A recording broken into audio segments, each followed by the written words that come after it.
Good evening, ladies and gentlemen. It's 6:30. If I could ask you to take your seats, please.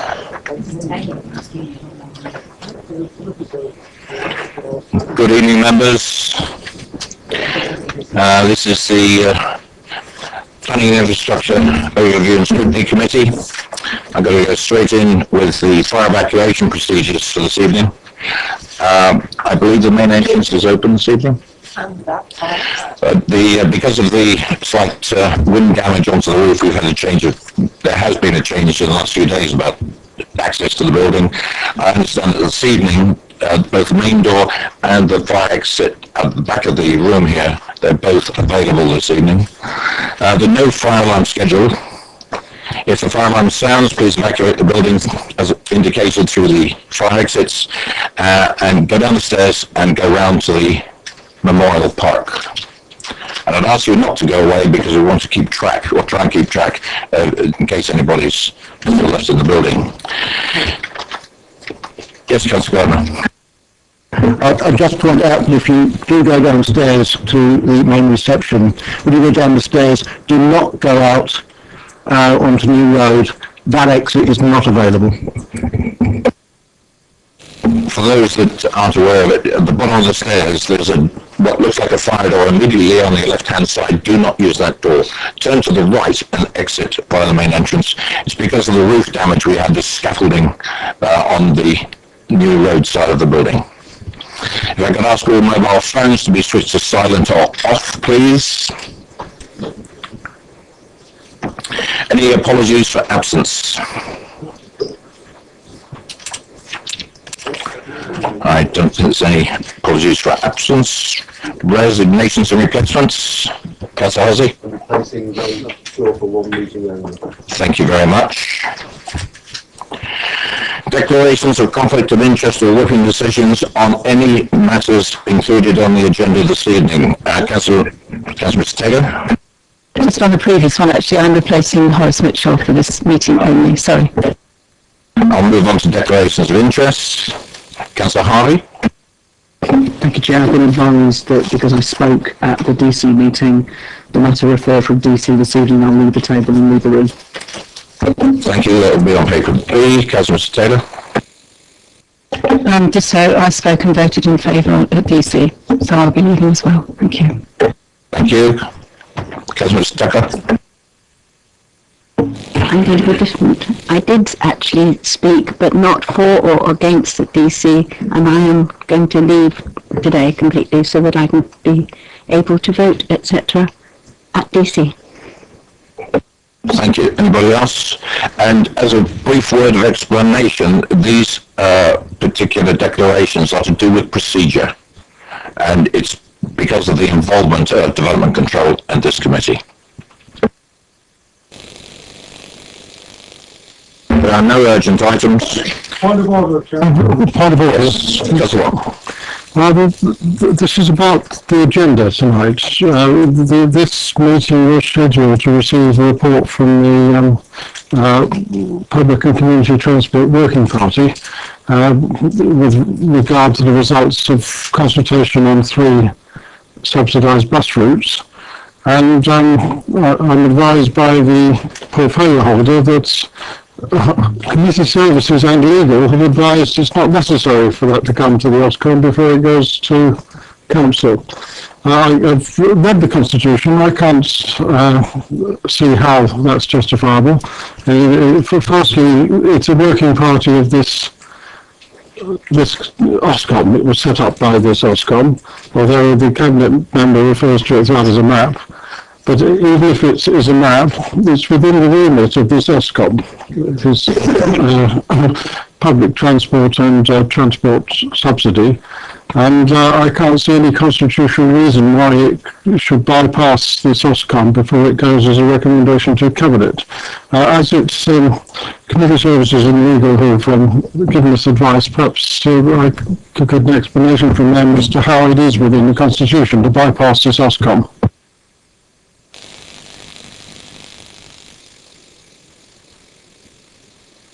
Right. I have taken advice on this as a subsequent to your email, and I'm advised that if you wanted to I can't really understand it. It was set up long before I became chair of this committee. If you wanted to address this issue in any form, it was decided that the cabinet itself, of which of course you're entitled to attend, would be the place to put forward any points you have. It was considered that, bearing in mind the workload that this committee has at the moment, that would be the most expeditious way of addressing it. Well, the members of this committee are the people who are specialising in public transport, among other things. And one of the interesting events at the Working Party is that a ward councillor made a suggestion, and I know the ward councillors here because there's only 2 councillors for that ward, that one of the routes should serve Nottingham West End. And it was said, firstly, Nottingham West End isn't in the borough, and once that had been dealt with, it was ignored and not addressed. I would have liked to have heard those ward councillors' opinion tonight.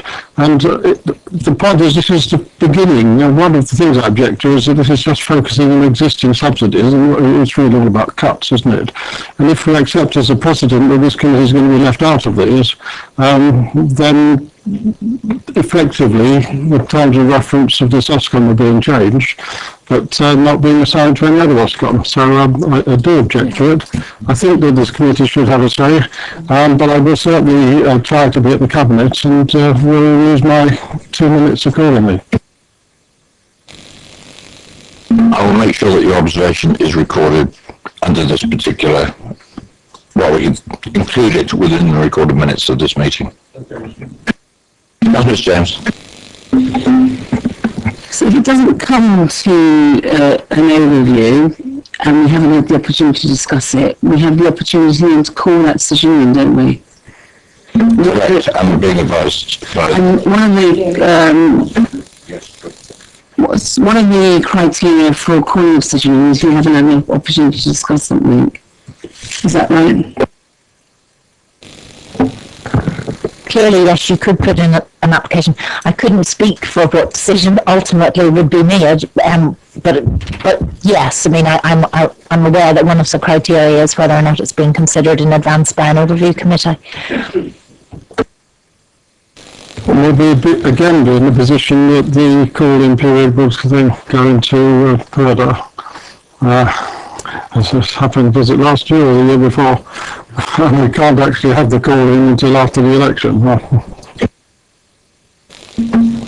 Councillor Harvey. Councillor Gary Watt. Thank you, Chair. When you just spoke to us, I understand that the officers made the decision, not yourself. Is that correct? That is correct.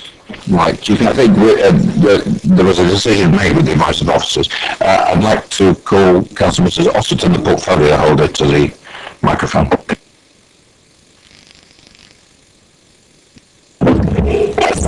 I'd just like to clarify with the business about a call-in. It was taken to the committee and it was advised that there was a 3 from the rural, and because of the actual workload on this and in view of what was said at the peer review, with a lot of the work could now come through cabinet, and it is ultimately a cabinet decision, I was advised that it can go straight to cabinet, and that was my advice that I was given. I have no objections to it coming to overview committee, and I have stated to the said ward councillors that when we do the bigger picture, which is the urban buses, the jazz subsidies that we go for, then I think that should definitely come to Ofcom, because it's a wider picture in the urban area of the buses. I don't understand the debate. Yes, just excuse me. Councillor Mrs. James was before you. Councillor Harvey, looking at the wrong hands here. My hand up this time. Just to say on the constitutional element that's been spoken about here, we haven't changed the constitution yet. And the calling processes are the calling processes. I respect what Councillor Osterton is saying, but I wouldn't want Cabinet to get ahead of themselves until we get a calling process that enabled us to do something different. We don't at the moment. And I would also suggest that it would be inappropriate to treat the rural area as separate from the urban area, the buses issue reflects upon us all and all our wards. And I understand what you said, but I do support Councillor Watts. If the request is made to bring an item to a committee, it should be. If we don't debate it, then we have every right to call that decision in. But I wouldn't want to see the candidate decision pushed to a point where it then fell into the purdah period going into the elections. Councillor Mr. James.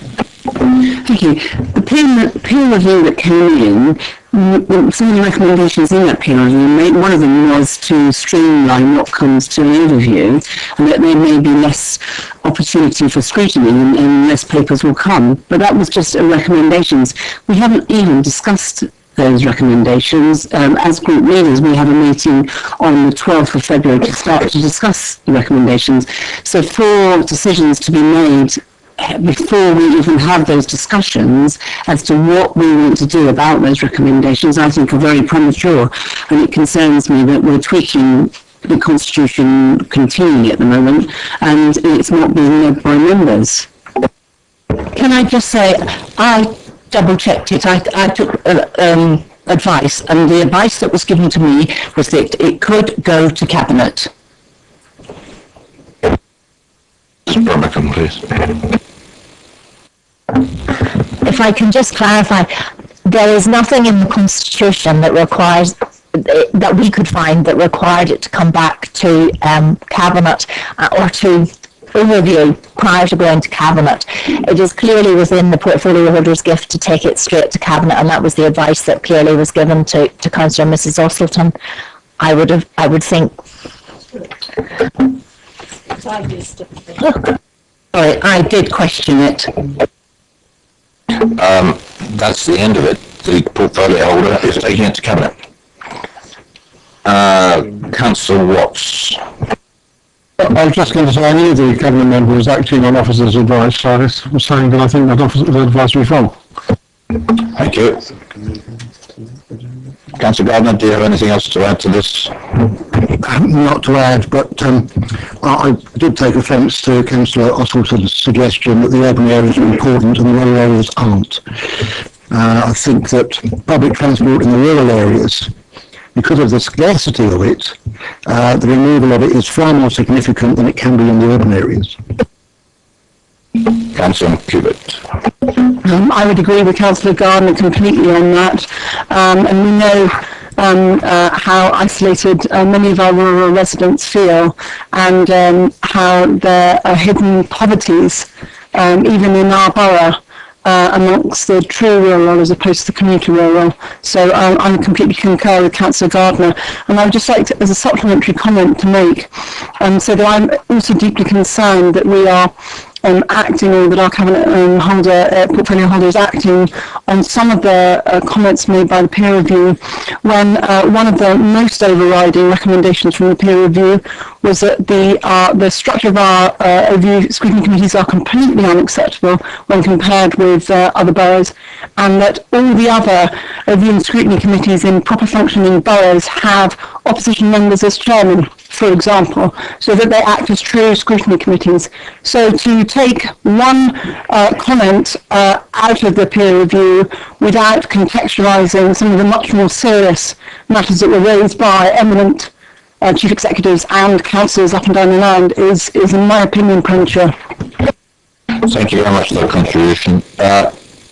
Councillor Osland, can I ask you a question? Yes. From the chair. Would it be possible to bring this particular, or the results from the working party back to this committee? I don't know how it would fit in to either the committee schedule or the cabinet schedule. I know this has all been figured out, but I am advised there's a possibility there's a spare PNI Oscom date could be made available. Right. Can I first clarify that the urban area and the rural areas are both as important, and I wanted this to come to Oscom. My advice was that it went. The urban areas have got quite a lot as well, but it doesn't mean that what I've listened to from the urban areas and from the rural areas is going to be, you're the rural, you're the area. So can I just get that clarification correct? They're both as important as everything. And to answer your second question, yes, I would be delighted if it came to Ofcom and everybody could have their say on actually what has been the evidence that has been gathered. Thank you. In that case, I will leave it to officers to see if it can be programmed in, and we'll let the members of this committee know as soon as we can, anyway. Thank you for those contributions. Right, now we're going to move on to minutes, to confirm the minutes of the meeting held on the 14th and 28th of November. I'm going to quickly go through the pages of the minutes one by one. On paper A, 476, and I won't repeat the 76, I'll just go through the numbers. I'm just going to quickly go through them, hands up as soon as we come to any questions. 5, 6, 7, 8, and the committee of the 28th on 9. Sorry, on the first one. What page, please, Ms. Hewitt? It's Sorry, Chairman, it's an omission, so it's not on any page. I explicitly remember a number of us requesting a formally recorded concern that we were not privy to the consultation responses at the time of the meeting. And I remember that we requested it be recorded that we had concerns that we did not have the consultation responses at the time of the meeting. Secondary to that, what became clear once Councillor Godison and myself went through the responses was that the synopsis made by the officers was not wholly reflective of the concerns raised by the consultees.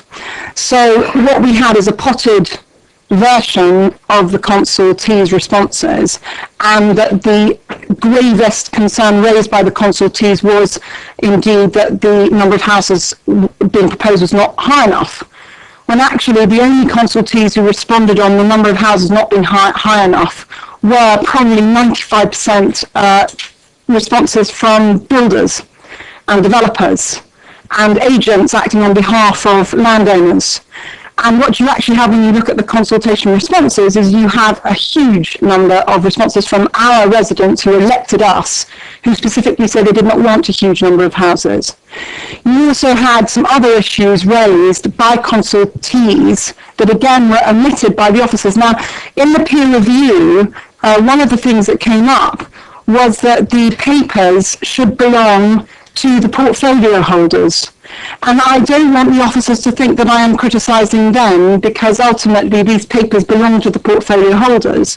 So what I would like to say, and I've subsequently spoken to some very senior councillors in other councils who were gobsmacked to hear that our papers are not the ownership of the portfolio holder and indeed are the owners of the officer.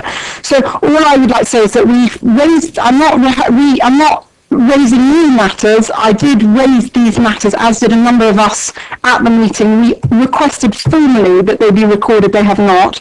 And it just goes to show that one can always present a story. If you don't have all the evidence, one can't refute that story. Once you've got the evidence and it transpires that the subjectivity or the potted version or the synopsis was not the whole picture, kind of makes the story a bit one-sided. And on a final matter, the consultation responses that to me were the gravest and were completely omitted were those by the water companies, Thames Water, Southern Water and South East Water.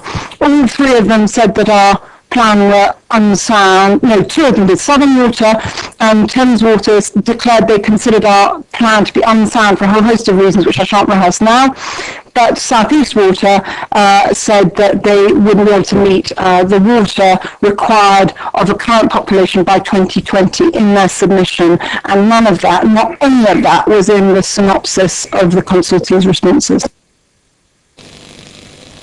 The consultees' responses were not part of the minutes of the meeting. The minutes of the meeting are recording what, in broad terms, what the committee agreed. And I seem to recall that there was various intervals during that committee that we did get a view of the committee. Individual comments are not recorded in minutes. This has been the case since April last year. And no, let me finish, please. The recording of individual comments are certainly not put down. I remember you mentioning that at the committee meeting, but that will not be recorded unless it's the consensus of the committee at the time. That's my point, is that my recollection was that we, the committee, made a formal request that it be recorded, that we were unhappy. And that included a cross-party. I remember Councillor Mitchell being very concerned. I remember the leader of the Labour Party being very concerned, her deputy leader being very concerned. I remember, if I'm right, I think Councillor Shaw was on the committee. He was deeply concerned. So it wasn't just me. It wasn't me, an individual pain in the neck person. It was a collective cross-party concern that we had a synopsis by the officers of a consultation for which we had not received any of the responses, and therefore had to take it at face value, and that we had made a request. Subsequently, we did receive the consultation response in the form of 6 files in the other building. But that was way after this paper was brought to us, and I'm just saying, you know, the narrative of that paper and the narrative of the consultees was different.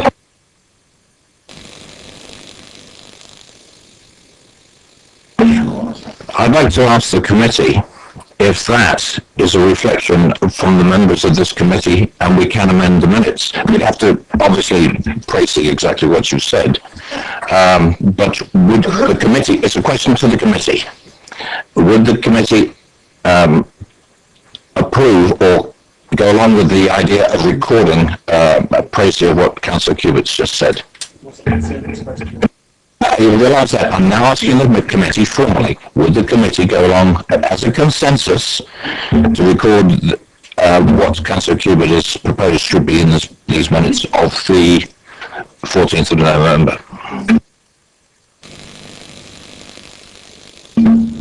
Agreed? Agreed, thank you. I would like you to... Thank you, Chairman. But can you write down what you just said for the guidance of the officers to be able to amend the minutes? On a piece of paper for accuracy, and send it to Bernie, please. Thank you very much. Minutes of the 28th. I'm going to continue back to page 9. 10. Councillor Harvey. Thank you, Chair. Just quickly, right at the bottom of the page, can I ask for an update? It says the Cabinet Member for Housing and Region be requested to undertake a piece of work identifying issues giving rise to a low level of delivery of affordable housing set at only 9%, when the target was 40% and 9% delivery. Do we have a timescale on that? Coming back as a matter arising, really? And if not tonight, could we have that on an email giving us a timescale of when we would expect to see that? Right, formally we don't do matters arising, but Mrs. Birmingham has just said to me that she will follow that up and let you know. Okay, 11 first, and Councillor Harvey on 12. Thank you, Chair. Again, it's just to follow up on what we did. We recommended to Cabinet that the budget resources and staffing and capacity was made available in regard to the conservation team for the conservation reviews. Could we have a follow-up on that to know that that was passed to Cabinet? Have they responded? And where do we stand in relation to what we recommended on that item? It was a unanimous cross-party vote on that. We were all concerned about that. I'm advised it's going to Cabinet this month. Sorry, I can't say that, can I? Next month. next month, February.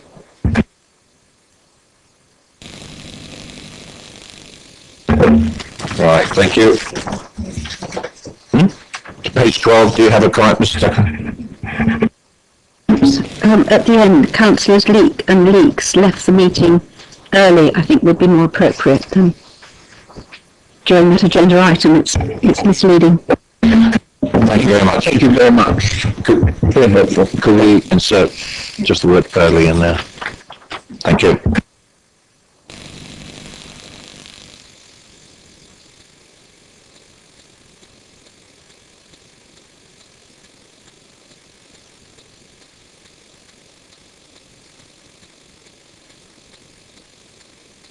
Excuse me for a minute.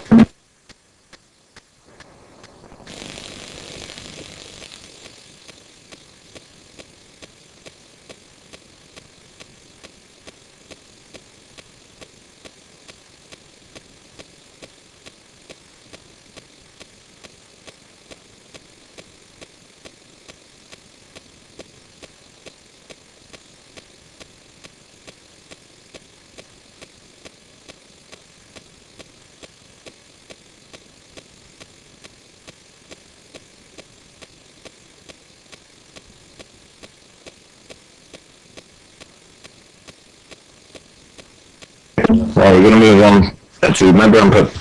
I just wanted something very quickly, sorry. I have to just very, very briefly, I don't have any recollection of me voting against bullet point 2 of the resolution. I wonder whether you could have clarification on whether I abstained. We'll have to follow that up, Yeah, Councillor Kew. Thank you.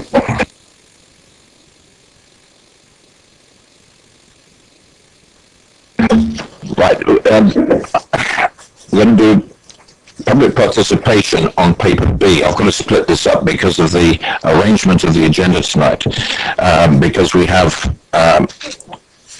scrutiny of a decision from DC, which involves certain officers that are here from the development controller area, and then we have a regular P&I that's going from the policy area that we've got to discuss. So this is why the standard agenda goes a little bit haywire. But I'll come to paper B first, and I'll be calling some speakers, ward members, councillors, representatives from DC. I've got two representatives here, Councillors Sven Goodison and Councillor David Potter. They're here as members of DC when we come to present paper B. Standard invitation of portfolio holders. The portfolio holder tonight is in Belfast on business. He's attending court over there as a barrister, by the way, not standing in the dock. And I have a statement to make on paper C from him. Referrals from other committees, we do have one, that is paper B, that's being referred from DC. Issues referred by the Cabinet, none. And so I'll move on to paper B, planning application, and it gives the reference, referral as a departure from development plan policy. So if I could ask Councillors Potter and Goodison to come to the microphone, please. And if I could ask the development manager, Mike Townsend, to present the paper. Thank you, Chair. This report relates to a referral of planning application for 3 two-bedroom agricultural workers dwellings at Church Lane, Wolverton, from Development Control Committee decision made at the 18th December meeting. The reasons for the referral under the terms of the Constitution is set out in paragraphs 1.1 and 1.2 of the report. The resolution from the Development Control Committee and the reasons for approval set out Appendix 1, which in summary relate to there being an essential need for the dwellings that were not in an isolated location and that there would be no adverse impact on the landscape. The reasons for refusal put forward in the original recommendation to DC Committee are set out in Appendix 2. This report provides comment on the reasons for approval in paragraphs 3.6 to 3.19 of this report and draws out two particular areas for consideration. First is that if approved in accordance with the resolution, this would be quite a different interpretation of essential need than has been taken previously. and for which there is currently no available guidance or policy. Second, if essential needs is accepted, then there is still a question, if you like, in terms of whether the need is sufficient to justify 3 new agricultural workers' dwellings. The committee are asked to consider the resolution and to provide comments, and then the matter will be referred back to the Development Control Committee in accordance with the procedure set out in section 4 of the report. Thank you. You mentioned section 4. I'm just going to remind the committee that this is procedure. It is for the PNI Oscom to consider Development Control's resolution. If PNI Oscom consider the application ought to be approved, Development Control will have the power to grant the application, subject to the requirements set out in Appendix 1. If the PNI Oscom consider the application ought to be not to be approved, Development Control should reconsider the application, may either refuse the application or recommend it to full council. Gentlemen, you have 4 minutes. Good evening, Chair and Committee. I'm Councillor David Potter. I'm going to share the time. Councillor Goddison will be as precise as we can.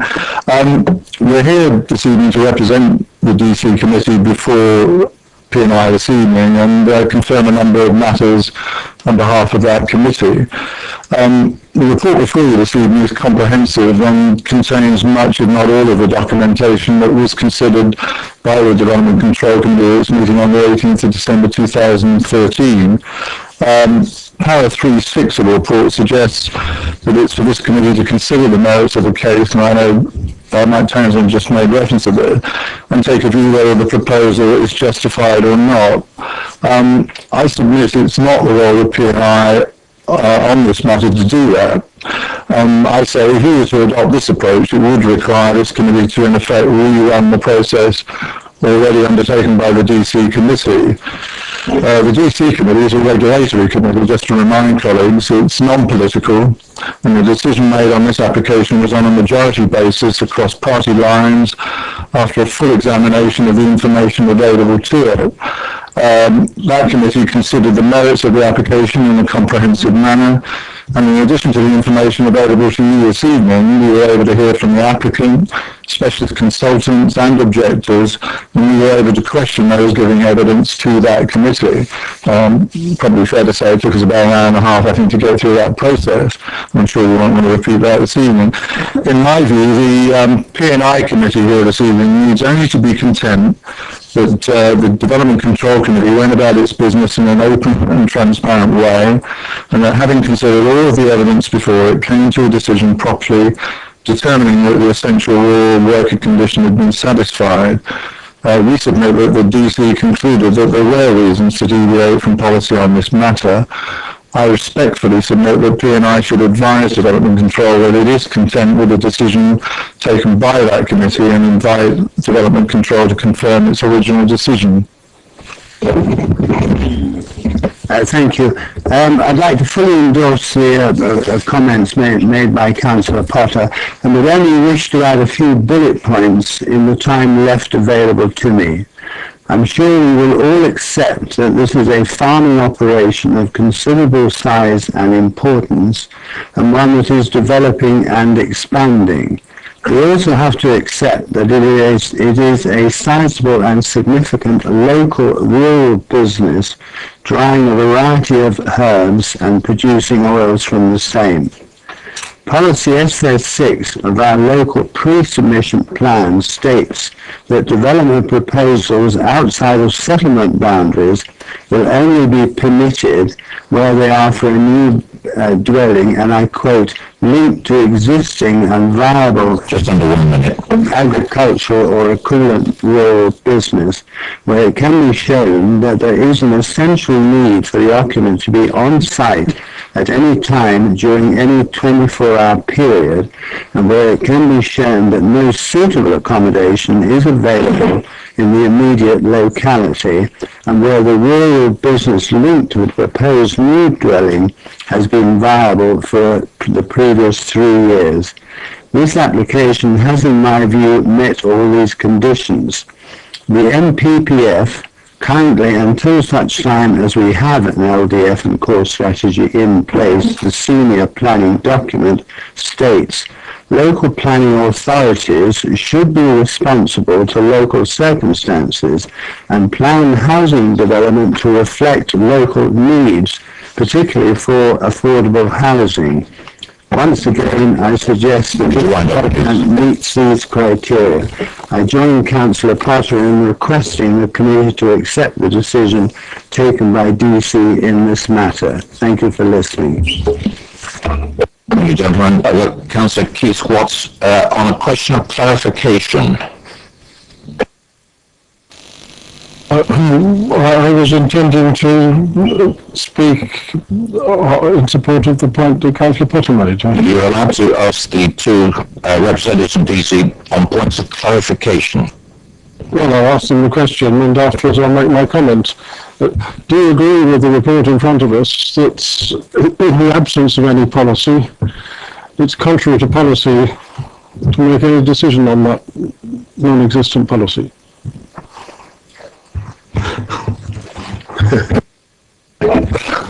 I think the answer to that is yes, and probably, although I don't want to get into this discussion about where we do stand because of the absence of the LDF and local plan, as much as I can understand Councillor Watts' question, I think I agree with it. Do you?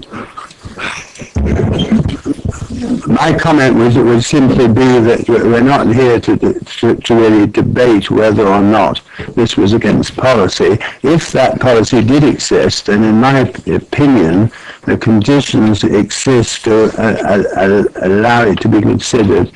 You know, that the circumstances would suggest that it's possible to take the exception to that policy, which may or may not exist. Thank you. Thank you, gentlemen. Councillor Mr. James, just a quick one. We're running P&I rules now, we're not running DC rules. Oh, I thought you said we could ask questions. I've been corrected. All right. Oh. Thank you, gentlemen. Well, can I just have a clarification, because I think Address through the chair. what Councillor Watts was saying is, in the absence of MPPF, or in the absence of the policy, or the local plan, this is being judged against saved policies. If that's what you were saying. Well, there is no safe policy. No, and so, but there was agreement from those speaking that was right, and I'd like to... Therefore, it's the senior planning. Yeah. Correct. And that is stated within the papers. No, so I'm just like clarification. Thank you, gentlemen. Councillor Mrs. Ossleton.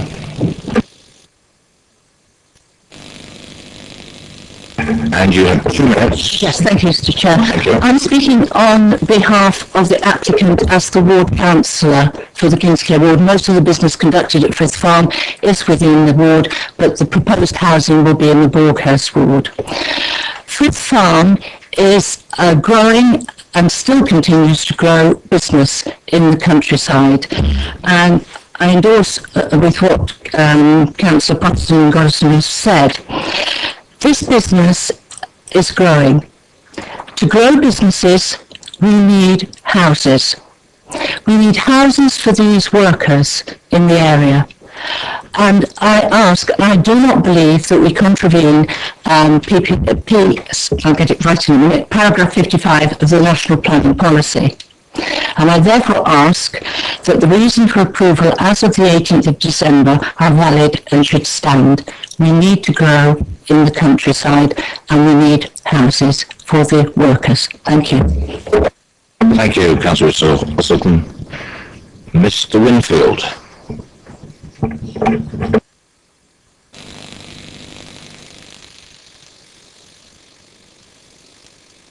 Good evening, Mr. Winfield. If you've not spoken here before, there's a base of the microphone, there's a big black rectangular button, and that's the one you press. You have 2 minutes, sir. Thank you. This application, Chairman, hinges critically on the applicant demonstrating a special need. for, I think, probably 70 or 80 years, there has been a national policy and a strict rule that whenever a farmer, any farmer, wanted to build a farm worker's cottage on land that otherwise wouldn't be considered for development, he had to show a special need. This applicant has clearly failed to show a special need, because an independent agricultural consultant employed by the borough looked carefully at the farm business and at employment in the farm business and concluded that there was no special need over and above the 2 existing farm workers' cottages on the farm. But despite the fact that there's no special need even for a single additional cottage, the applicant wants to build 3 cottages on a site which is in a sensitive landscape that the borough's own landscape architect recommended should not be developed. And I think if the applicant is allowed to break the rules and go against the overwhelming amount of professional advice, then it would be a serious disservice to the village and to the community as a whole. You have half a minute. That's all, thank you. Thank you very much. So could you press that button again? No.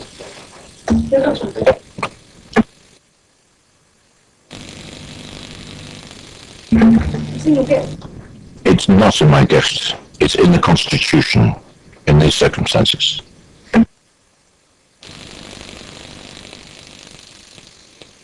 I'll let you know afterwards. I've got a copy here, Councillor Cubitt. I've got the instructions here that the officers advised me before we started this meeting. I blew it the first time round. Mr. Water, if you'd like to come to the table.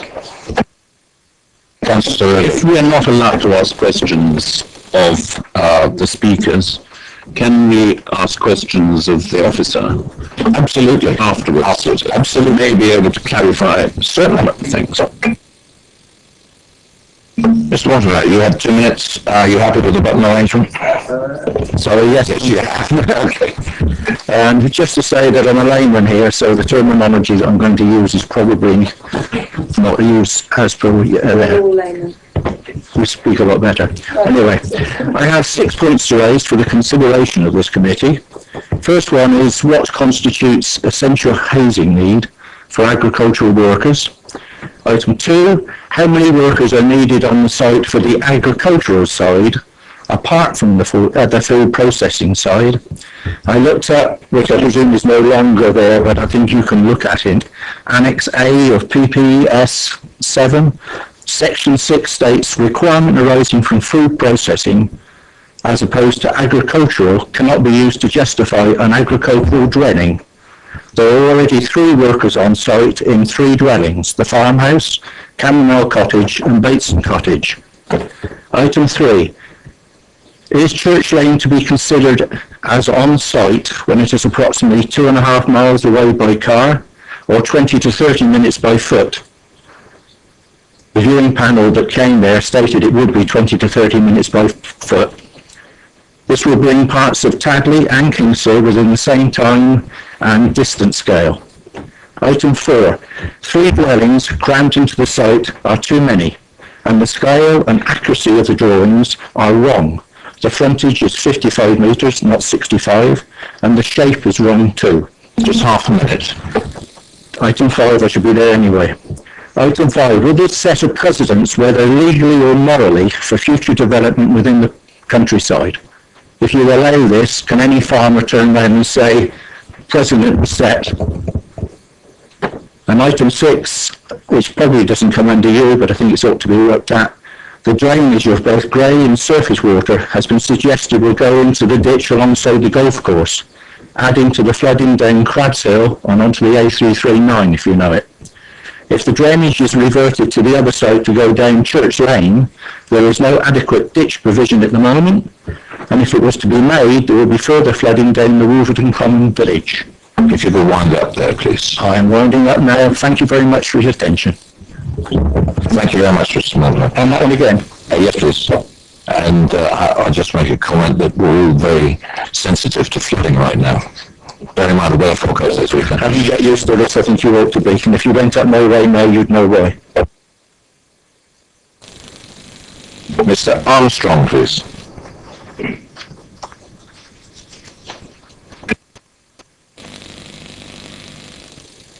Good evening, Mr. Armstrong, and you obviously know your way around. Good evening, yeah. 2 minutes. Right, I'm a close neighbour to the site in question. I attended the committee meeting on the 18th of December and was astounded that this application got past a very relaxed committee when the evidence presented before them recommended refusal on every level. The essential need aspects of the application is what the case appears to hinge on. The author of the applicant's report put forward a very weak case which was totally at variance with the independent report presented by the planning department. Fifth Farm have been in business for many years and have managed to handle their operations quite satisfactorily over that entire period. They have simply stated that despite being a very small company, one that employs just 5 full-time staff, they need a further 3 large detached houses with garages in addition to the 4 they already own in order to sustain it. They also admit that most of the field work is sublet to specialist contractors, and so the only out-of-hours attention needed is in relation to production equipment or packaging associated with their perfume business. The committee seemed quite happy to acknowledge that the houses available in the vicinity are for millionaires only, as the applicant's search area was limited to a mere 1 mile radius of the farm. A simple search on Rightmove demonstrates that within just 5 miles of the farm, there are 44 houses and 49 apartments for rent under £1,000 a month, and there are also 13 houses and 66 apartments for sale under £150,000. As a builder, I can confidently say that their proposal would not be a low-cost option, as they cite in their application, and that the cost of their proposed development would far exceed the cost of purchasing existing suitable properties already set in established local communities. There cannot be any doubt that the scale and size of this development, aside from the considerable precedent it would set, is way out of all proportion to their business needs, and an overdevelopment of the site that is protected by policy from any such development. It should also be noted that the applicant has stated that the proposed building plot is too small for farming, yet he recently sold off half of this field, which was approximately 6 acres, to the property at the end of Church Lane, keeping just 3 acres for himself, yet has to rent farmland elsewhere. If this application is permitted, it will not only be it will just be a matter of time before the owner of Kites Hill will apply for a further 3 properties for his rural workers on his half of the field, as a precedent will have been set by this decision. In a massive overdevelopment of a sensitive site. Thank you very much for your contribution. Thank you. Councillor Round.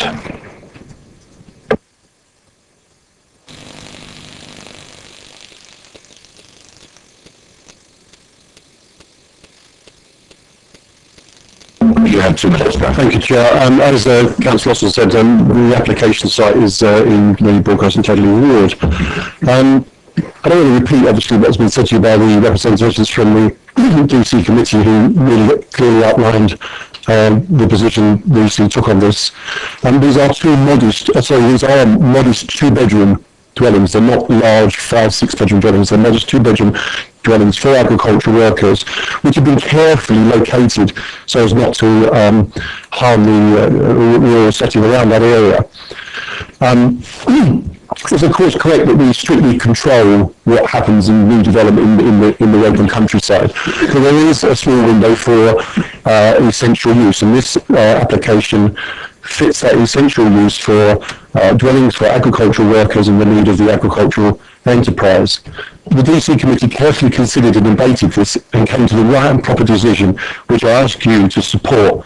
This is a rural, thriving enterprise that needs dwellings for its essential use and to grow the business. This, in my view, is not a departure from the local plan. I understand the nearby residents have spoken against this, and I understand their concerns, but their concerns about precedent should not arise. This is an essential, specific, small window of of a policy that allows this to happen. It can't bring around a flood of new applications of similar into the rural area. The applicants have made concerns about drainage, where this was already covered by DC. There is conditions within the approval, if it was to go ahead, that mitigate any issues regarding flooding, and the development should consume its own smoke, basically. So members, I would ask you to support this application. Thank you very much, Councillor.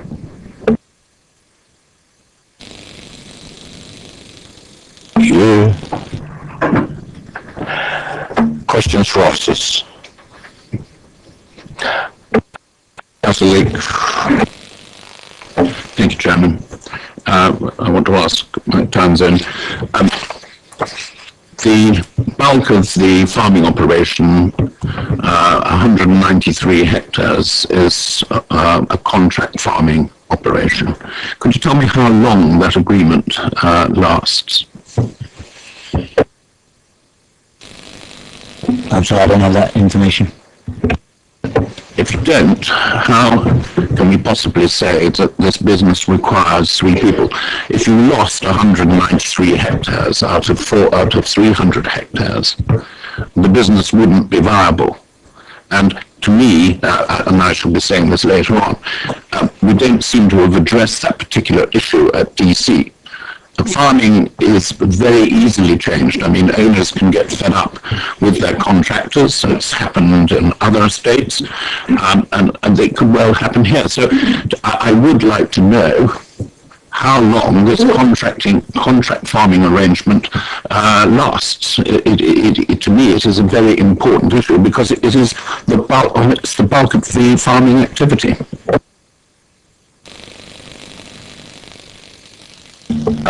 Obviously, Mike Townsend can't answer that question off the top of his head, and unfortunately we have to come to produce comments this evening to fire back at DC. How DC handles this thereafter, we're going to have to wait for that answer to flow back into the system.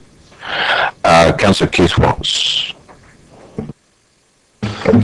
If I could just put my answers to the question I attempted to ask, perhaps obscurely. It seems to me that the last sentence of 2.1, I've now lost the page, and the first sentence in the following paragraph are devoid of logic, or an inversion of logic. It's admitted that we have no policy, and yet I think I'm sorry, Councillor Watts, we've lost your reference. 2.1 is to do with the recommendation on this committee. You mentioned the page number. You mean 1.2? I'm sorry, yes, 1.2. 1.2. I got my place in the papers. Thank you. I was following up what Councillor Leake was saying. The last sentence of 1.1 is this is because policy D7 was not saved, and as such there is no local plan policy for the development to accord with.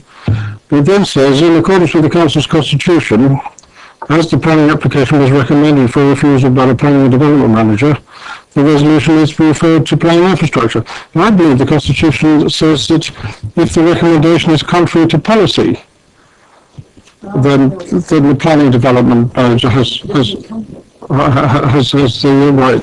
So it defies logic to me to say, in one sense, we have no policy, and on the other hand, the planning development manager is referring it to this committee. And if the creation, I think was coming from the two councillors, is to say that therefore NPPF is our policy, and therefore if the local planning development manager believes it's contrary to NPPF, then it meets this requirement. I don't think that's what the Constitution says. I don't think this should have been referred here at all. Thank you, Chair. I entirely understand the point Councillor Watts is making, and it's not a case of suggesting it should be referred because there's a thought that it doesn't comply with the NPPF element of essential need. I think the point being made was that the Constitution says the Development Control Committee shall not have delegation authority to approve an application which is not in accordance with the structure or local plan.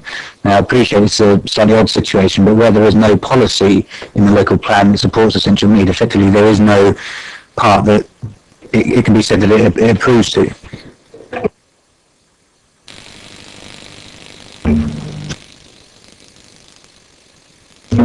Just picking up this point on policy, on page 39 of 76, in that final paragraph, it does say the proposed development is therefore contrary to the SAVE policy E7. Is that a policy reason for bringing it to this committee? No, that wasn't a policy reason for bringing it to the committee. The main policy reason was on the principal issue of the essential need element, for which there isn't a current local plan policy. Right, there is no current policy, but what exactly is the essential need? Is it an agricultural need, or is it just a need for the business in general?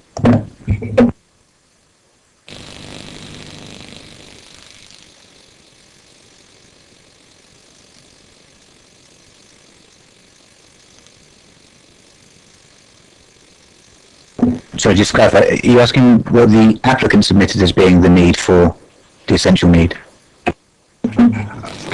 Well, I assume what the applicant considers to be the essential need is for the essential need that would have been considered by the committee. If I read this right, it's a matter of judgment given the particular circumstances, and that's something for DC to decide. We're trying to look around. We're not debating whether the application or anything submitted by the applicants is right or not, is whether there's a policy, underlying policy, or not, as the case may be in this particular case. That's how I'm reading this dialogue. Is there a policy that backs up or provides a definition of essential need, or is it subjective and not objective? I mean, essential need, even under the old guise, if you like, of Annex A of PPS 7, it was always still open to an element of judgment. The point being made in the paper is that at the moment, PPS 7 obviously doesn't exist anymore, it's only the NPPF. That does refer to there being occasions where new dwellings can be allowed where there is an essential need, but what the NPPF doesn't do is actually then define what is meant by essential need. So if you like, at the moment there is not a defined position in policy, either national or local plan, which defines what essential need means. So the point being raised in the report is that without that, at this moment in time, what is the most appropriate way of defining essential need? And from what we've seen in terms of best practice and appeal decisions, immaterial consideration is still what was there before, which was Annex A of PPS 7. What the reasons for approval from DC committee has set out is that the committee believes essential need was met in this application for the 3 dwellings for the reasons set out in the application, which related to the particular operation of the business and the agricultural enterprise, as well as the sort of future growth. Thank you, Mike. That was a very helpful answer. Mr. James. I've got a few questions. I'm very confused, really, in relation to applications that we've had before us that have been made by DC, and it was much clearer. But on this one, I just don't understand why it's here tonight. It's not that it doesn't accord with a policy. Is that what you're saying? It's not that it doesn't accord with any policy. It relates to. Can you just clarify again for me so I'm really clear? Why are we looking at this? I mean, I've got some other questions. Absolutely, and I appreciate it. I mean, it is a slightly unusual situation because obviously the Constitution was written prior to this position of the NPPF and the SAVE policies not being there. But the way that the Constitution is worded, it says that DC committee shall not have delegated authority to approve an application which is not in accordance with a structure or local plan. Now, if there isn't a policy, because the principal reason for refusal approval only relates to the NPPF, then there isn't a local plan policy for which it can be in accordance with. It's not saying that you can't approve something that's only in accordance with the NPPF. It's just simply in the way that the Constitution works at this moment in time, it requires the application to be referred to here.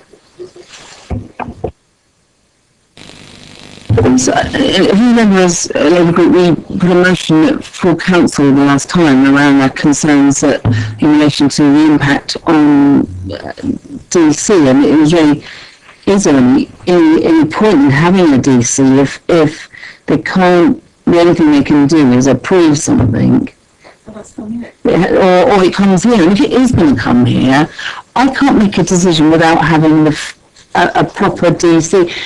a committee, and I'm not prepared to look at the merits. I don't think that our position tonight is to look at the merits of this application. It's whether DC did its job, and can it do its job if there isn't policy? Is that what you're saying? It can't do it? I'm just very confused. And in relation to the point raised about 3.6, are we required to consider the merits of this case? Is that what this is about, or is it that we're meant to look at the process in relation to the decision that was taken, rather than the actual merits of the decision?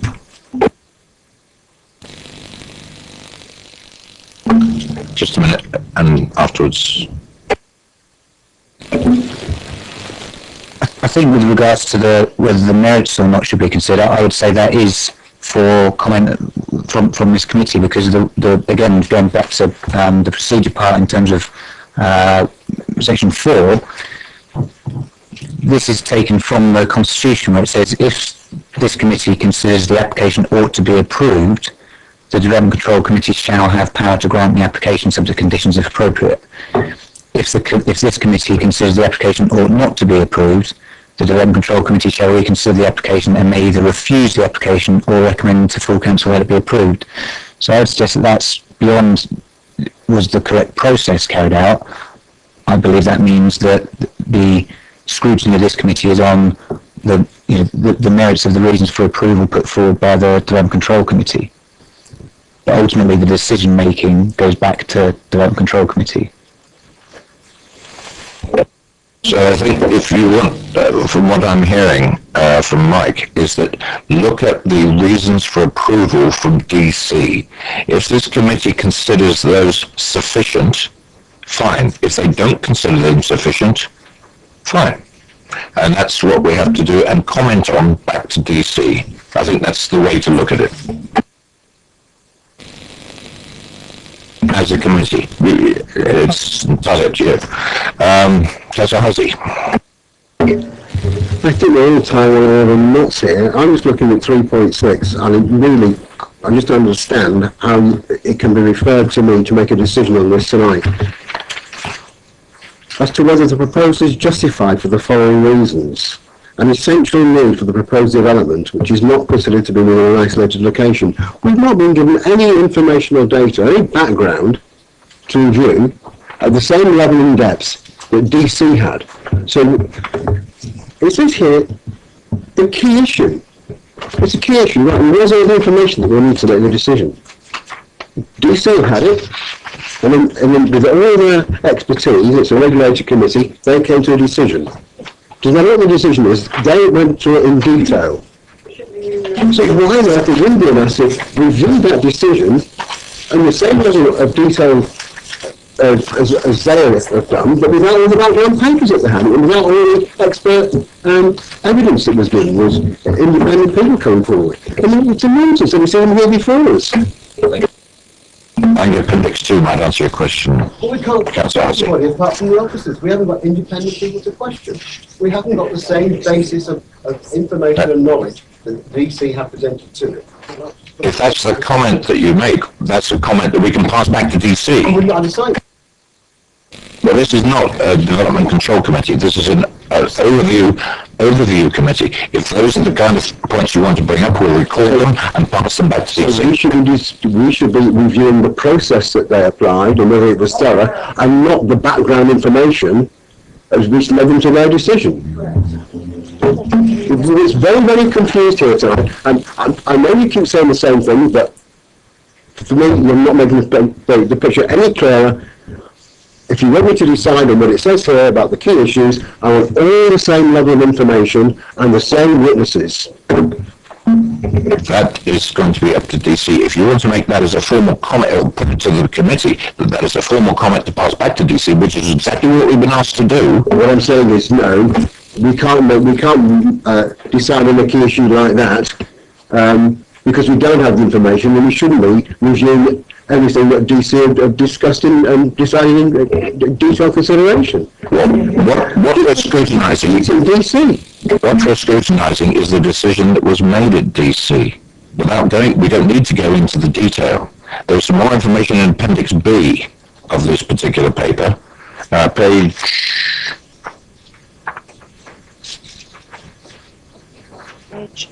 26. 26.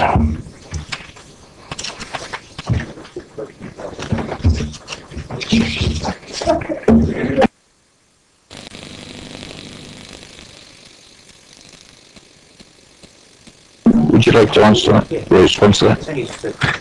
Fine. Yeah, I don't know whether it's or not, but I'm let's try and clarify the position. The role of this committee or the way that this paper's been brought forward is exactly the same as other papers have been brought forward over the last, I think, 2.5 years. We've had three or four cases which have come before this committee on the basis of being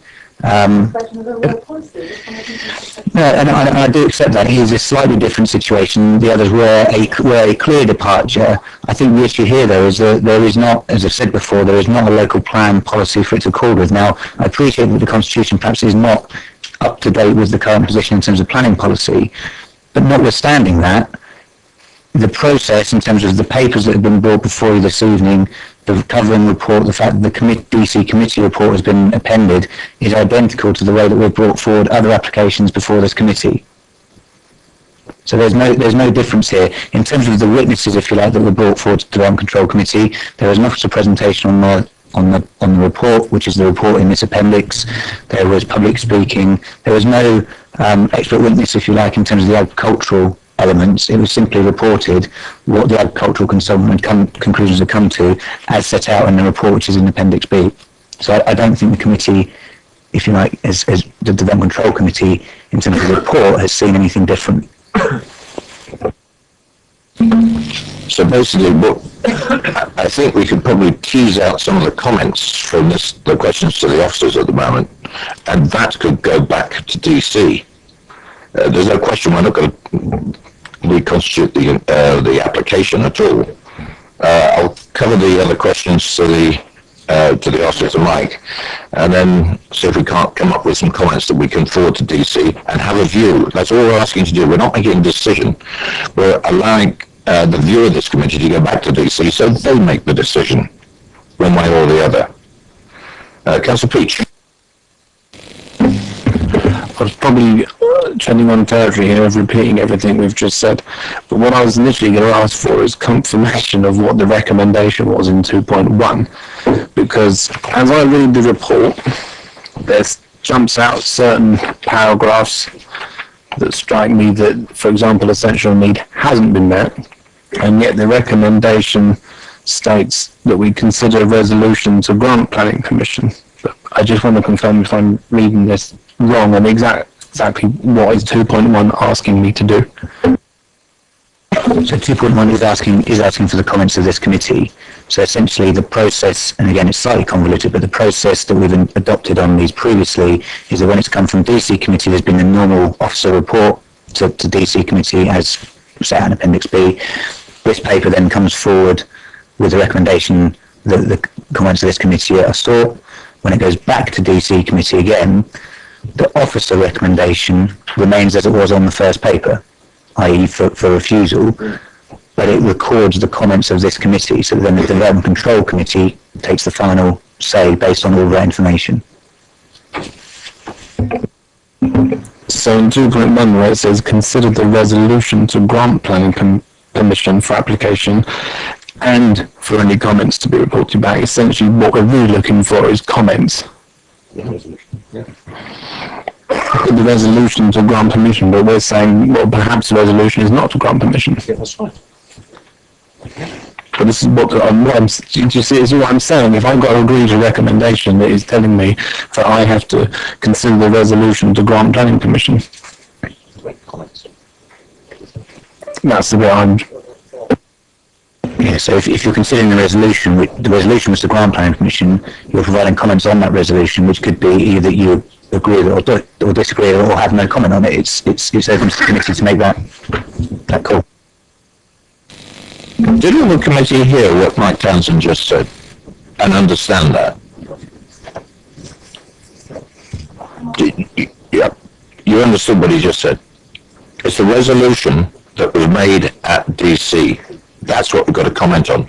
We can agree with it, disagree with it, no comment. That's essentially what it is. They looked at the MPPF and discussed all the MPPF implications in lieu of the adopted local plan. And they're asking this committee, yes, no, no comment. Right. And Councillor Peach has got another question. Yeah, and so if I understand in terms of the MPPF, the bit you're really looking for is, does this satisfy essential need? And I don't know whether it came to DC, so I've looked for this, or whether it was a full report or simply a comment from the consultant, but it states in page 16 of 76, 3.10, 3.11, 3.12, that this consultant, agricultural consultant, stated that there is not an essential need on the site for a 24-hour presence. And I think in 3.1.2 it states there's not a further requirement for a single additional dwelling, let alone 3. So again, I haven't heard all of the comments from DC, but when I read that, that says to me there is basically saying there is not essential need for this application. And I'm just wondering,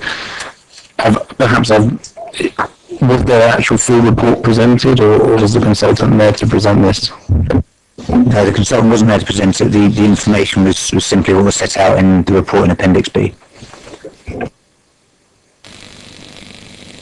Councillor James. I'd like to firstly sort of say, if we as members are confused by this, I think for the residents and the public, I mean, they must be so confused that they think they're coming almost for another rerun of DC. I haven't had a site visit. I have read the papers. I don't have experience of DC.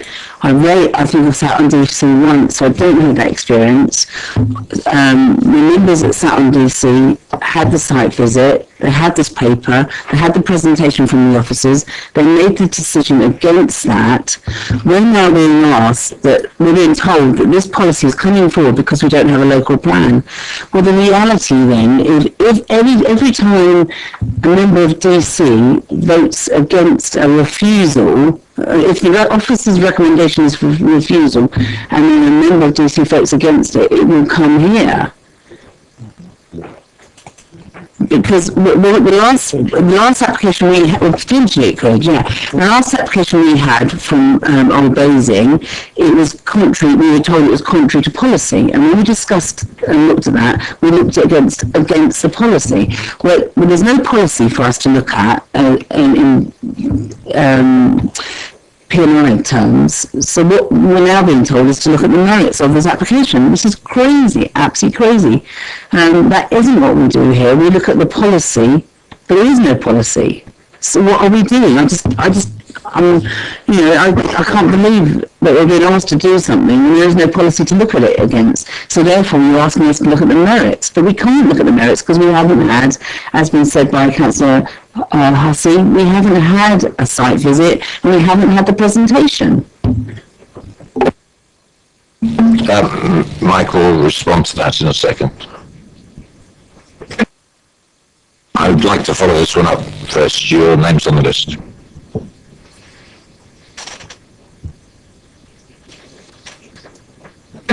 I think again, just to try and clarify, if you look at the other examples of ones that have been referred to this committee, and you say that this is different because that one had policies to consider against. Well, they didn't, because it was on those ones the committee was saying it's being allowed as an exception to policy, and there were reasons stated as to why that was. Now, I appreciate this isn't an exception. It's not saying it's a departure from local plan policy. It's saying that there isn't a local plan policy for it to accord with. Either way, the task of this committee is the same. It's looking at those reasons for approval that was put forward. That's the process that has been adopted for the last 3 that I can recall coming to this committee as referrals from DC committee. So in essence, the task of the committee is the same, even if the approach as to why it got referred to in the first place is slightly different. Is that clearer for you, Councillor James? Because that's almost a reiteration of what I just said a few minutes ago. It's different. I think we've got to be a little bit flexible this evening because we don't have the strict guidance of a policy to adhere to. The NPPF in 55 pages or whatever it is, it has to be at a general level. And so with that in mind, we're looking, I go back to it, the reasons for approval. If we think they're suitable, fine, but please make the comments because at the moment you're just saying, well, we haven't got a policy. Well, let's focus on those reasons for approval and what does the committee think about it. And as I said, there's three choices. Councillor Keith Watts. Chairman, I'd like to make a proposal for our recommendation, and that is that this committee is impressed by the evidence of Councillors Potter and Goddison, and accordingly is content for the Development Control Committee's decision to stand. Yeah, I'm not looking for a vote, I'm looking for a consensus. They shall they shall have the power to grant the application. And that comment would be that the DC has the power to grant the application. Content. Yes? Councillor Lee. Councillor Watts has just said he was impressed by the evidence. There was no evidence. It was a statement of what happened at DC. So I don't see how he can be impressed by the evidence. Everybody's actually telling me that there is no evidence because they haven't been on a site visit and everything else. So I don't know how he can talk about evidence. And I think we, with the exception of myself, nobody has been on a site visit. I did a site visit yesterday. And I have to say that I agree that the site is not isolated, and I have to agree that the development would not have an adverse impact on the landscape character. But I totally disagree with the essential need, because I've asked the question, how long will this contract farming agreement last? And I don't think anybody on the committee asked that question, therefore they have not properly established the essential need. Because if they lost that contract farming agreement, there is no way this business would be viable with the family, who appear to comprise 4 or 5 people, plus the 3 employees. And on that basis, I rest my case. I would certainly not be supporting the approval of this application. To clarify, if I use the word evidence, the evidence we were given by 2 respected councillors was the evidence of the process followed and the way in which the decision was reached. I'm trying to avoid a vote because it's I know the one dissenter, Councillor Gardner. Not dissenting, and in the absence of a policy,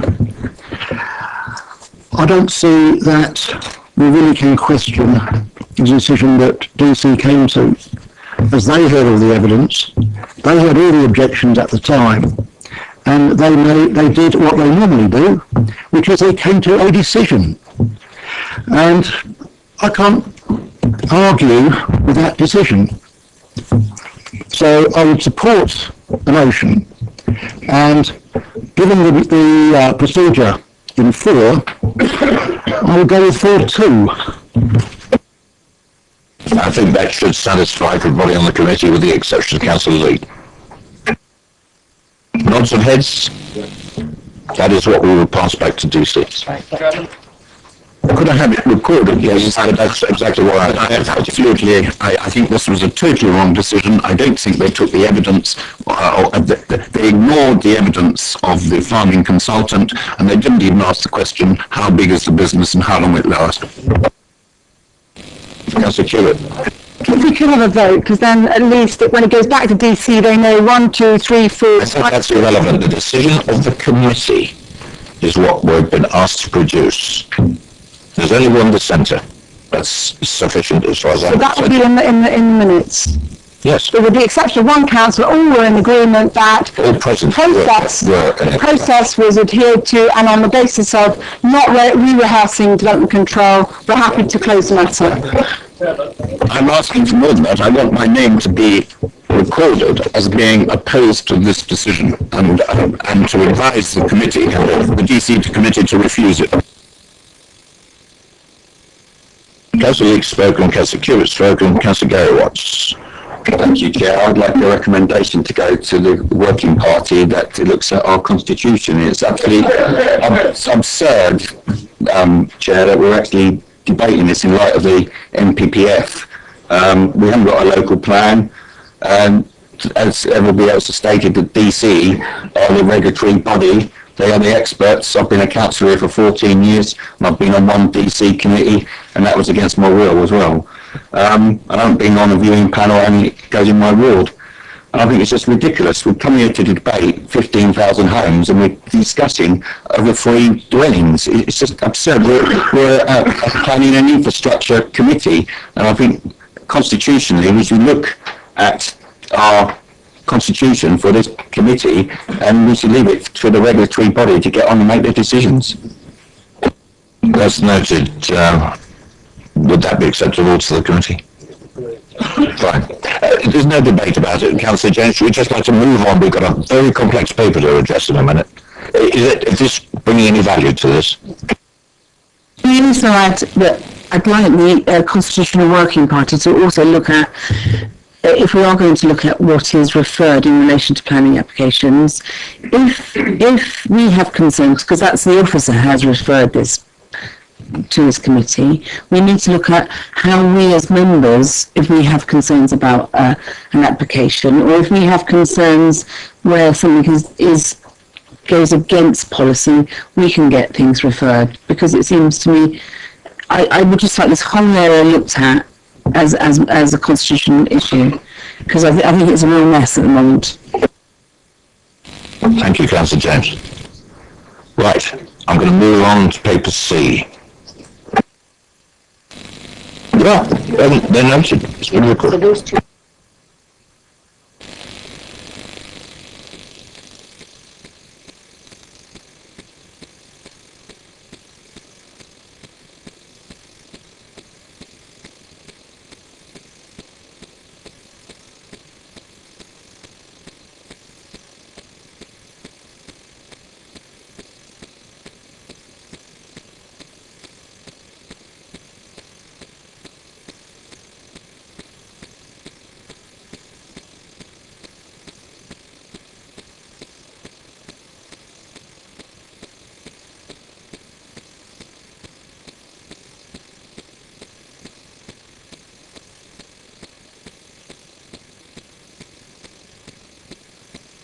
I'd like to move on to paper C.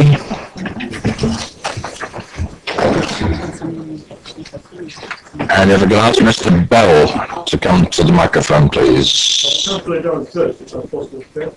Sorry, I can't hear from down here.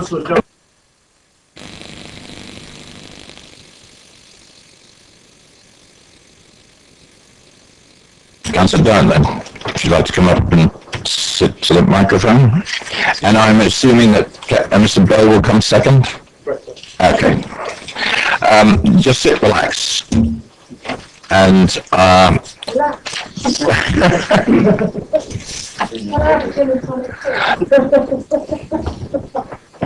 I'm going to ask the officer to present paper C, then I'm going to make a statement from the portfolio holder, which is addressed to the committee, and then, Councillor Dunn, I will ask you to speak then. Thank you, Andrew. Good evening, members. Just a quick reminder of where this paper's come from. You'll all remember we've undertaken consultation on the pre-submission local plan during August through to October. We brought a paper to you on the 14th of November, talking about the issues that we would like you to consider in taking things forward. We identified the need to consider the housing number in the context of the responses and the recent examinations in public that we've been keeping an eye on. And so, following that, Edge Analytics were engaged to undertake that review. Key issues that have been raised through the consultation and examinations essentially are whether the 748 figure meets objectively assessed need, whether if we only use the 2011 census figures, are we predicting too low an economic growth, There was concern that economic growth is being constrained by the level of housing and whether our assumptions on international migration were correct. Edge were commissioned to look through the submissions that we received from other parties who'd commented on the local plan. They were asked to rerun the scenarios with new economic activity data. They also considered things like change to pensionable age over the plan period and tried to reflect a potential reduction in unemployment over the plan period. Section 4 of the report sets out the changes to assumptions that we were suggesting as officers should be made. So these are on the basis of the previous report. We now believe that we should be taking an average figure between the 2008 and 2011 census figures. That gives us household composition changes at both high and low economic growth times, gives us a more buoyant approach.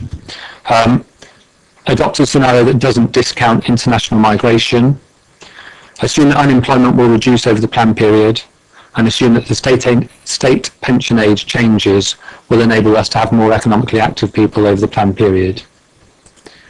The recommendations set out in the report, and in light of the further information, we're suggesting that you provide comment to the portfolio holder on our suggested increase of the housing number from 748 through to 807 on a per annum basis. Thank you. Thank you, Andrew. Now, just a short note from Councillor Raffel. I mentioned he was in Belfast. He'd hoped to get back today, but that hasn't happened. He says, addressing the committee, had I been present, I would have asked you to consider 3 issues on paper C. First, do you as a committee remain content with the methodology that Edge Analytics have used and their conclusions for changing their housing number ranges?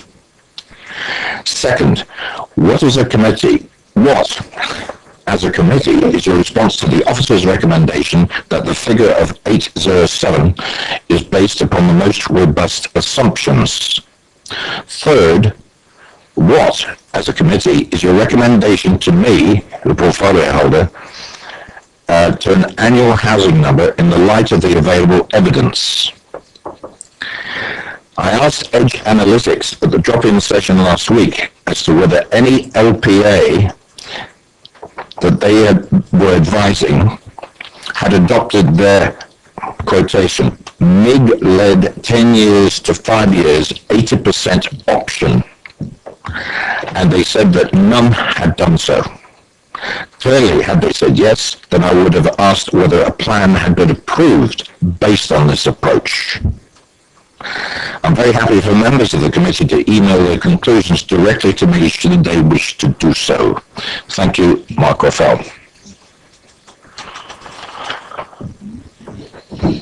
Over to you, Councillor Durrant. Okay, thank you. Thank you once again for letting us speak on behalf of the Parish Council and thus the community. Since we saw the latest figure being put out of 807, we've had a chance to sit and review where Bramley is and why it's there, and I'll just summarise that with a few points. Things affecting Bramley: there's no LDP adopted, there's no 5-year land supply, the strategic infrastructure levy is imminent, BDBC strategy of making big communities bigger, developers and landowners are promoting more sites, application appeals being approved by the central government inspectors. We have category 1 sites in our parish. We don't yet have our NDP in place. The planning proposed increases to go from 748 to 807 homes, and I believe that excludes the loss of 450 homes east of the A33 with the HCC land. There's more sites being reviewed following the pre-submission consultation. Bramley has limited to 0 new employment opportunities within the parish. Our schools, our roads, our surgery are full. The pub may welcome more business, but the community really will struggle as it grows. So why should Bramley be concerned? It's kind of rhetorical, because we are very concerned because of all those things could influence what is already a high allocation to Bramley Parish of 1,010 homes. 810 in Cufford Lane, and 200 in the village environs, which is an NDP allocation.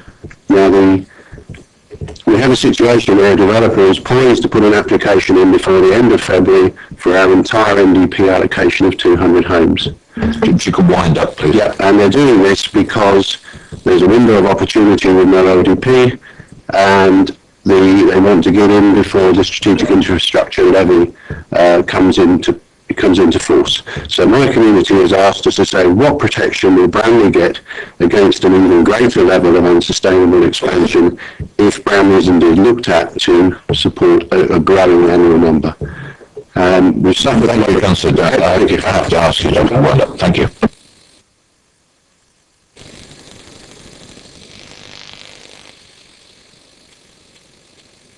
And Mr. Bell, thank you. Councillor Bell, I should address you as.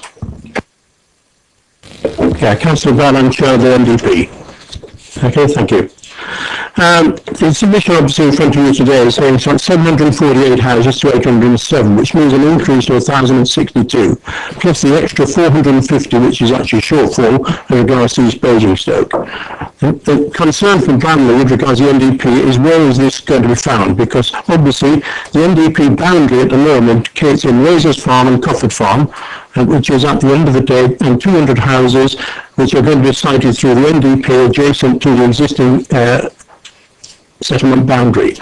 Transport is an issue for Bramley, and the neighbourhood plan surveys tell us that we have at present 246 cars per hour on average crossing the railway, with the barrier down on average 29 minutes per hour, and maximum time being 37 minutes. This is taken over a 12-hour period. The shop survey on the main C32 has 3 to 4 cars parked on the path road whilst using the shop. The combination of the barrier downtime plus the shop causes mayhem on the C32, with cars queuing 20 deep. The collective risk assessment for Bramley is 3. It's higher because of the amount of traffic both on the rail and road. School children surveys say that they're frightened to walk to school because of the traffic problems, so cars drop off the children. One of our objectives is to have alternative foot and cycle routes, to have safe crossing points over the C32 to get rid of off-street parking. However, in providing off-street parking, we encourage more commuters coming into Bramley from outside. Hampshire County Council has said they will not provide time-limited off-street parking, and that being the case, we're going to have further traffic problems. Environmental issues which have been brought up. We're looking at the sewage capacity, and recently the Sherfield on Level sewage works have currently only served 5,600. They are saying they're only expecting a small amount of population growth, if not more than a couple of hundred population equivalent over the coming 5 years. If you could wind up, please. Okay, thank you. It has been pointed out to the NDP group that our consultants that were open to development, coming with the housing applications ahead of the local plan and the neighbourhood plan, because there is no 5-year plus 20% land availability. If I could ask you. Okay. Councillor, thank you very much.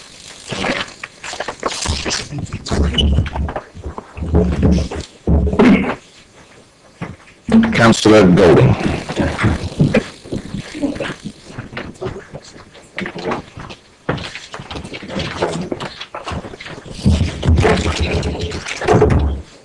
Yeah, 2 minutes. Thank you, Chair. It's a good job. I'm a fan of the film Groundhog Day, because here we are again with yet another paper on housing numbers and no mention of the water cycle study.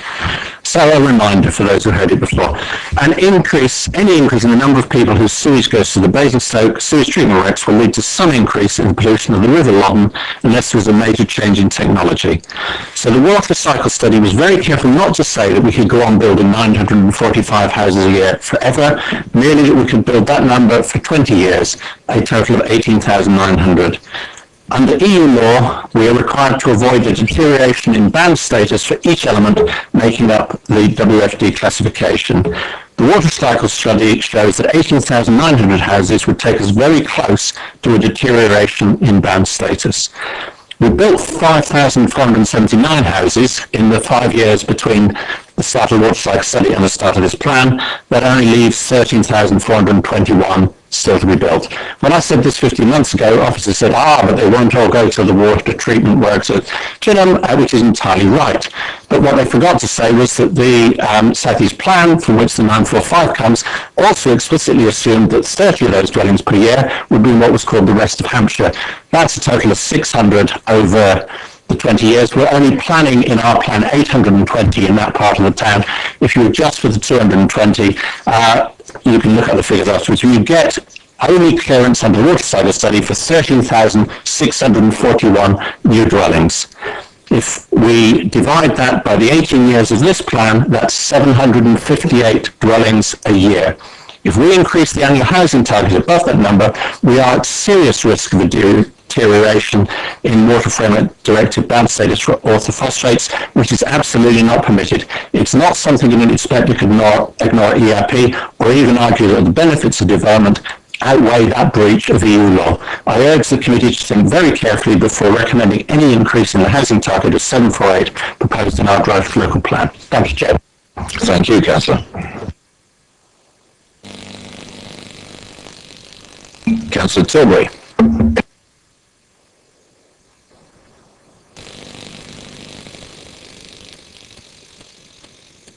Evening, Ian. 2 minutes. Yes, thank you. Yeah, just briefly. Well, I'm tempted to say we should just give up on this plan and start on the next one, because we might actually get it done in time that way. This is quite predictable, really. I mean, the increase in the housing numbers to 807, I think that, just the best up to myself and Councillor Cubitt to come up with a rationalism where we should have brought the numbers down. I mean, the reality is that if the borough is driving economic growth, it will generate demand for more houses, and to deny that, as we did in the earlier versions of the plan, was always a nonsense, and that was, I mean, if you're going to do that, fine, but accept the consequences, but there was a reluctance to do that, and that's why we are where we are now. I mean, with the Southeast Plan, we were sort of, in over, we were doing quite well, actually, even though the number of housing had some relevance to what the housing was locally. We've already had one speculative application or premature application for 120 houses in Overton. We're likely to get some more, and all this is going to do is make the situation even worse. We've gone from sort of having possibly 60 to 100 houses in Overton to possibly, we're already looking at nearly 300, and that's bound to go up now, isn't it? And the trouble is boosting the economy, and that's what's driving all this, all the economy's starting to pick up, so we're now going to have more houses to deal with that. Well, the trouble is I kind of notice when the economy picks up, all the money goes to the same people at the top anyway, so I don't see it's going to make any difference to anyone. No one can afford the houses that are being built in this borough already, from what I can see of it, so it seems increasingly ridiculous to be building any more. It's just going to attract even more people in the area. We can't house the people we got, I don't know how many thousand, I've lost count. How many thousand are there on the list now? What are we doing to deal with any of that? None of this deals with any of this, does it? We just pluck numbers out of the air based on the economy, but we can't even house the people here already. This is just getting crazy. But good luck. Thank you, Ian. I always enjoy listening to your inputs. Mr. Malcolm.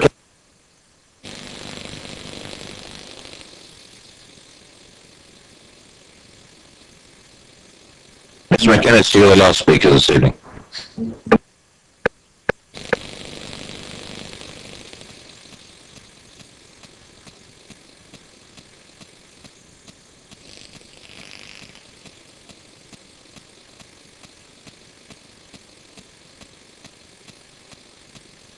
You have 2 minutes, sir. Thank you, Mr. Chair. Right, sorry about that slight delay just now.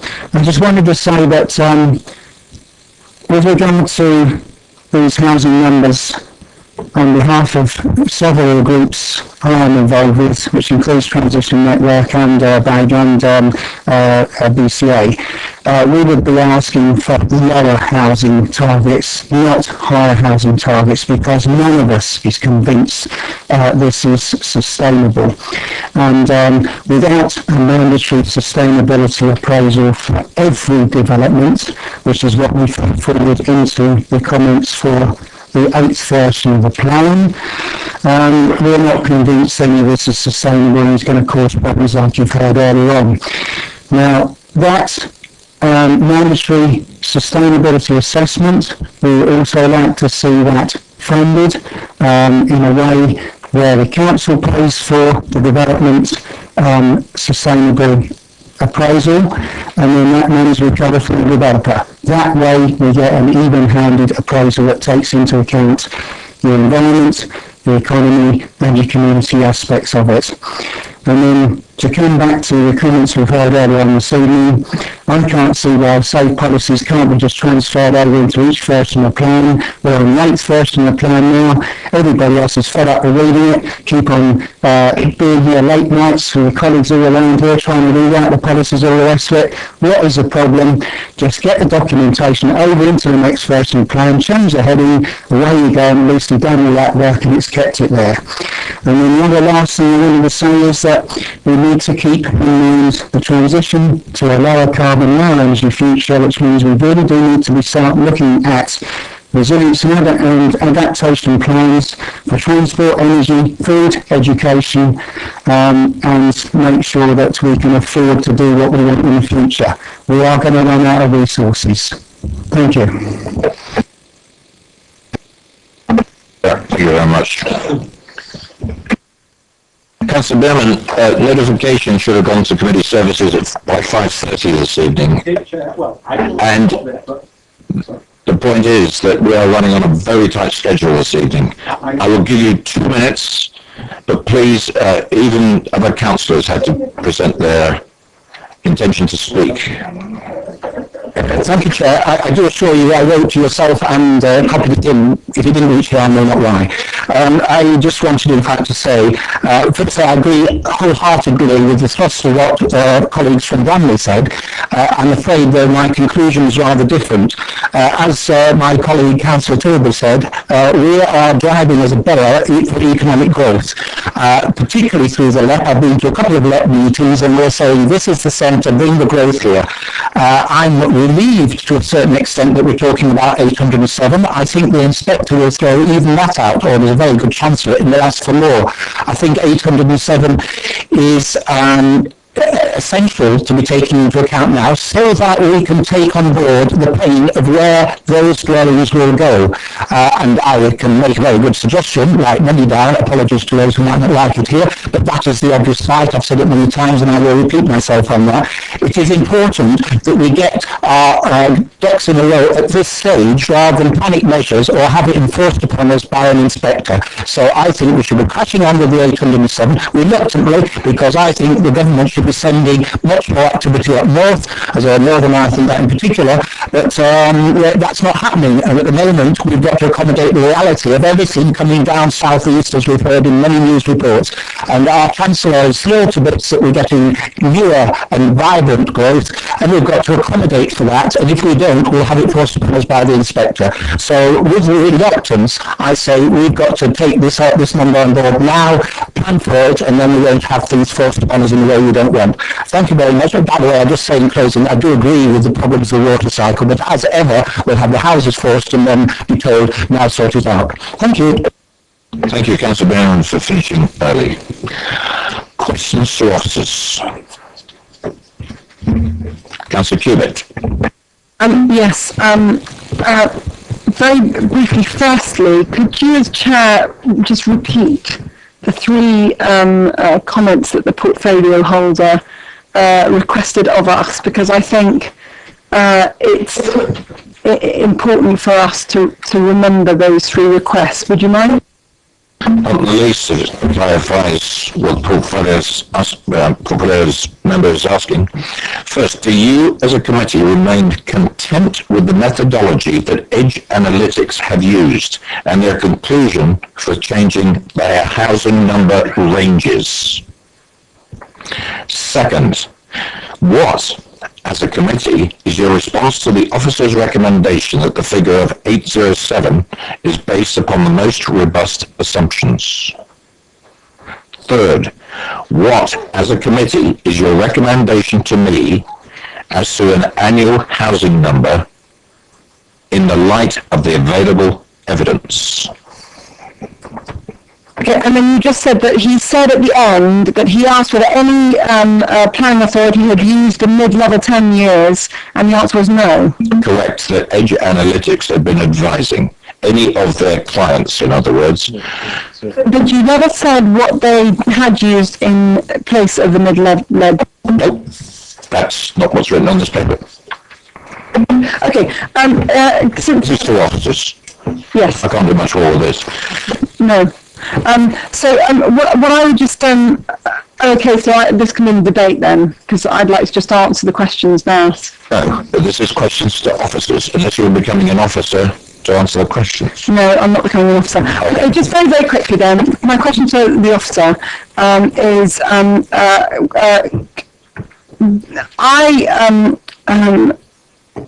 find it odd that we asked, I find it odd that we asked Edge Analytics to reevaluate what we were happy with, and we gave to them, developers and builders, consultation responses, and asked them to reevaluate their evidence on the basis of what the builders and the developers asked, when we didn't ask Edge Analytics to reevaluate their evidence on the basis of what all our residents said, which was overwhelmingly that they did not want lots more houses. And excuse me, but what's the question? Well, the question is, Just to say that what we asked Edge Analytics to do was to look at the submissions that were made by the developers, because we wanted to see whether there was anything within those that would cause us particular concern. We didn't ask them to review our housing figures in the light of that. We just said, could you look at those ones and tell us what those say? They then said to us, actually, we've got update information on economic activity rates, which we can flow in, which will help you in terms of jobs and your numbers. And that's where we asked them to do the work. yeah, because that's the bit that's Edge has changed, is based on the economic. And what I never understood, and that's what the question I was asking is, why are we saying that we changed it because of the consultation responses, when it's not the gift of the developers and the builders to say that our numbers of employment are going to increase by 300 employees per year in the borough? So intellectually, for me, I'm confused at the moment as to where Edge Analytics got that new data reference 300 extra employment jobs, when the consultation responses are the reason for their looking into it, and the consultees didn't talk about us having an increased requirement of 300 jobs per annum. The work that Edge Analytics did is they used exactly the same scenarios that we've already looked at, which were agreed by council, and they just flowed into that the information on economic activity rates. Where economy was used by developers, they would use Experian type data, and they would use the economy to run the numbers. So you'd say you have this many jobs, so what do you need in terms of houses? Our work is all based on demographics leading the way, and then what you get in terms of jobs at the end of that. So the recommendation is that we use that the new assumptions on economic activity, because it supports more growth, but with the same or a similar housing number. Absolutely, it's the sine non and the sine qua. So the point is this, is that we were happy with them on their calculations on demographics. We then got nervous because the builders and developers said, actually, we're not building enough houses. In fact, Taylor Wimpey said we should be building another 1,400, but they would, wouldn't they? So then Edge Analytics, for whatever reason, despite the fact we're paying for them to do this evidence, then go off and say, and now we're being told that you can have 300 extra jobs per annum being created in this borough, ergo you need more houses. It's a chicken and egg.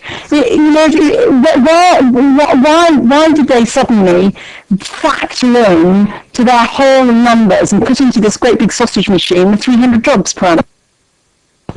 I don't know where the 300 jobs comes from. All I can say is what we asked them to do was to use the up-to-date information on economic activity rates. We, as officers, looked at those results in a combination with the comments that we'd received on the local plan, stuff that's coming out of other examinations in terms of housing numbers, and what examiners are basically sending back, And we reassessed what we think is the best way in terms of taking the plan forward to give us the most robust assessment of housing need, and that's what's in our report. One last question. Right, there's 4 questions you've had. I'm going to have to start limiting questions because the time is moving on. One more quick question, please, Councillor Kewitt. Okay, I'll leave it to debate then. Thank you. Any more questions to the Councillor Leake, and then follow on Councillor Taylor and Councillor James. A year ago, very few people were predicting that we would have the upturn that we've got now. In 2007, nobody predicted a recession. Now suddenly, we've got these fantastic statistics telling us that unemployment is going to reduce from 5.6% to 4.6% in 2019 and remain at that level throughout the plan period. You're a very brave chap, if you believe that. There will be at least 2 more recessions before 2029. This is naive, to say the least, and I'm sorry, do you agree with me? It is somewhat naive to be predicting a level of unemployment for 15 years when most great economists haven't been able to predict anything with any accuracy more than, well, sometimes not even a week ahead. Yes. Not leading the witness at all. They're an assumption. It's an assumption that's been made. The 5.6 is higher than our existing unemployment rate. Our current unemployment rate is 5.4. This is just saying that over the plan period, you would anticipate it would meander. It would go up and it would go down, rather than just doing a flat rate at a higher level, which is representative of perhaps now where we are coming out of recession rather than the midpoint. So it's an assumption. If it might meander, how is it that it's fixed at 4.6%? Don't you agree with me? It could actually go considerably higher. It's perfectly possible we would have another recession. There's no guarantee we're actually out of the current recession. I mean, it's based on consumption, and we've got an awful lot of high debt. I just think this is a very naive approach, and to cut a long story short, Chairman, I would like to move that we leave the figure at 748 and avoid a long discussion.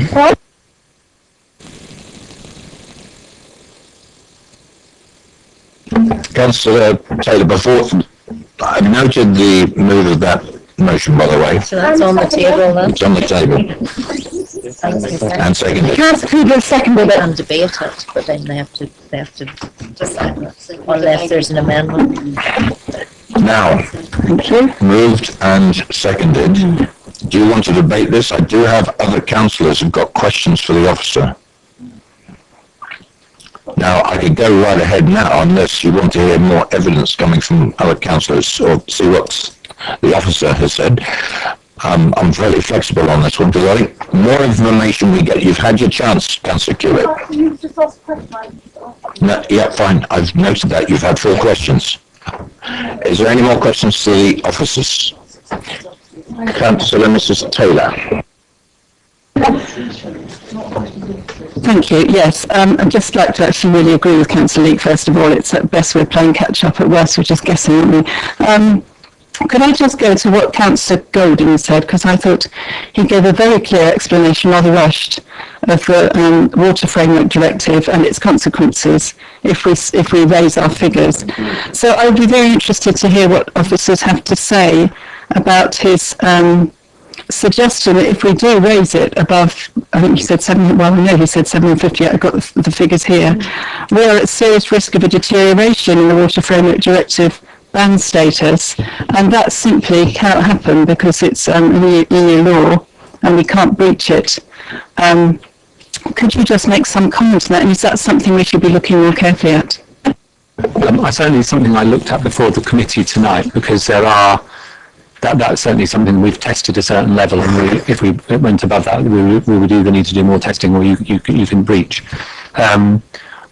in my calculations, we were within those limits. I think there's over 1,000 houses that would have already either been permitted or are in the plan that wouldn't drain to the Loddon. But we can certainly look at that in a little bit more detail so that the portfolio holder's got that information before him when he takes that decision. It's exactly the kind of point that I wanted to tease out from this to go along with whatever we end up with here. Councillor Mr. James.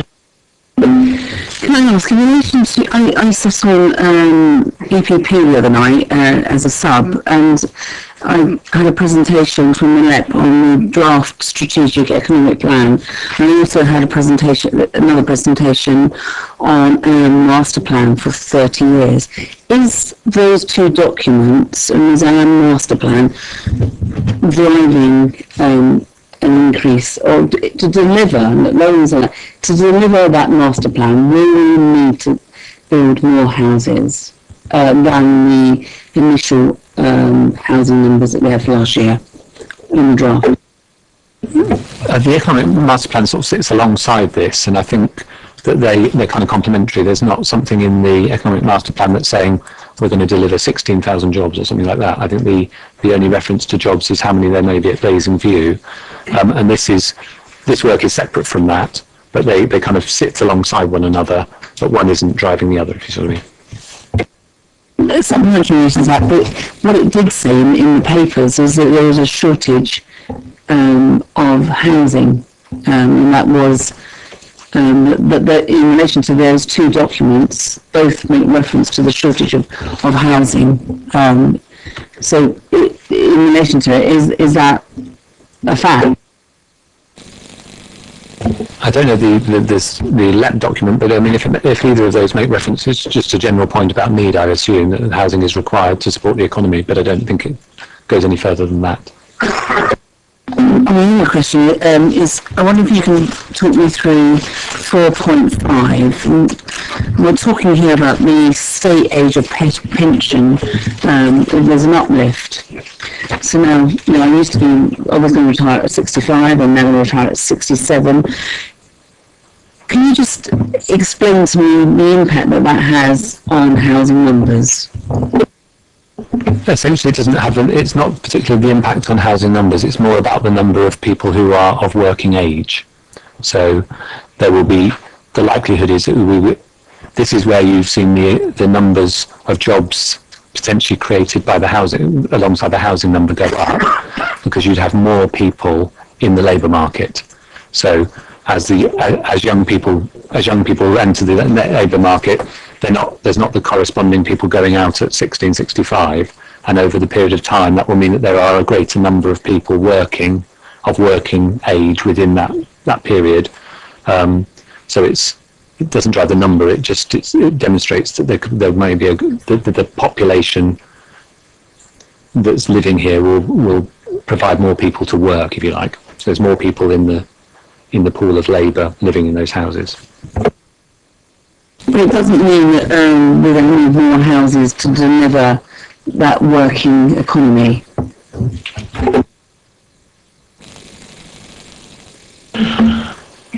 So right, I just thinking. Councillor Gary Watts, I want to get back to the proposal and the Secretary speaking to this motion. And now that we're going to the end of questions. Thank you.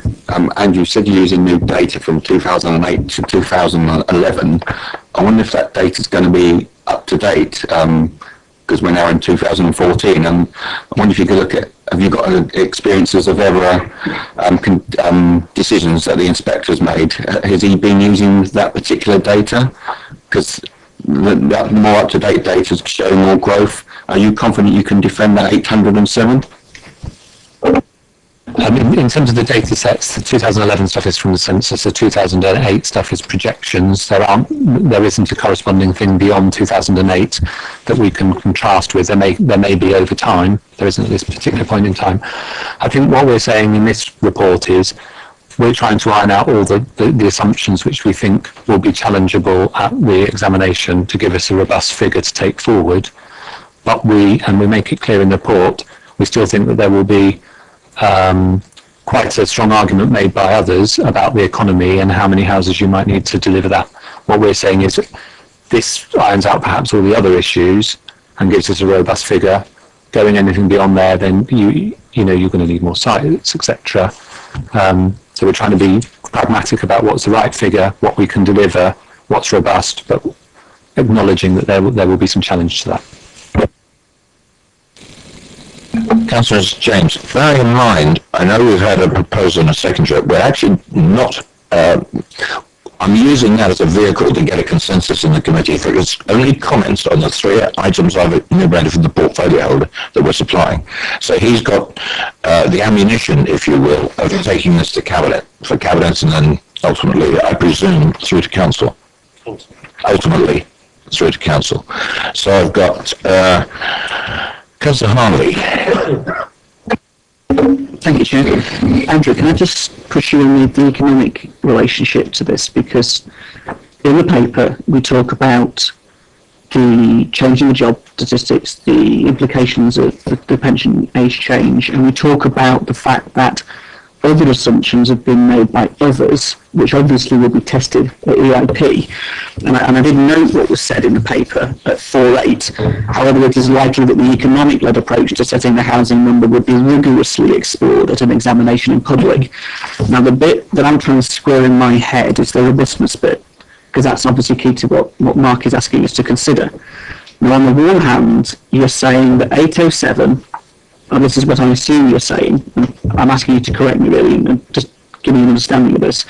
807 is robust enough to be defended in the sense of what we've set out as our economic master plan. Now that economic master plan talks about Basingview alone will create 4,000 jobs. Not that there will only be 4,000 jobs, but within the context of the master plan, it alone will create 4,000.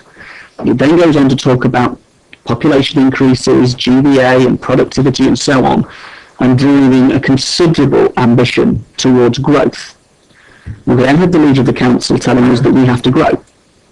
We then have the LEP telling us, and this is the bit that I'm trying to square, that Basingstoke will be one of the 4 centres of investment, will be one of the 4 locations for growth in the context of its wider regional LEP-driven plans. So, set against that aspiration for growth that's set out in their strategy, is 807 the highest figure we're going to get to in the context of where those other policies are driving this? Or can somebody come in at EIP and say, Council, you want this, that means you've got to have this? Certainly someone could come in and say that at some examination, and no doubt that the developers will do that. What we're trying to do is respond to the MPPF, which talks about using demographics, projections, etc. We're saying that we can demonstrate a reasonable level of economic growth within that. So that's 446 jobs a year, thereabouts. And it's those two things aligned give us a robust figure to take forward. But I think you're right that there will still be someone out there who will want to challenge and say, well, use Experian figures and drive your housing figure from economy rather than from demographics. But what we're trying to do here is come to a conclusion using robust evidence, looking at what examiners are saying, to give us a good opportunity to take forward a figure that we think we can actually deliver.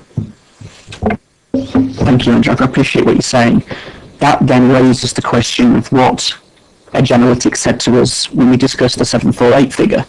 And I quote, Basingstoke is significantly ahead of the game. The evidence would stand up to scrutiny. It's robust evidence, and it is a significant step ahead. Now, that was at 748. Now we're saying, sorry guys, we've got to move it to 807, and that will be robust in front of an inspector. My problem is the moving feast. In terms of your 446 over the period of the plan is a lot more than 4,000. If we want the growth, the issue is going to be the consequences of that. And I'm fearful that we are not being honest with people here. If that is what the council leader wants, and I do note the difference between what the council leader has said at EPP and what the Cabinet Member for Housing and Regeneration has said tonight. There's quite a difference here within the Cabinet itself. So which is it? Because whichever it is drives the answers to Mark's questions. And that's an issue, because I don't think anything that's been presented tonight is robust enough to draw conclusions from. I really don't.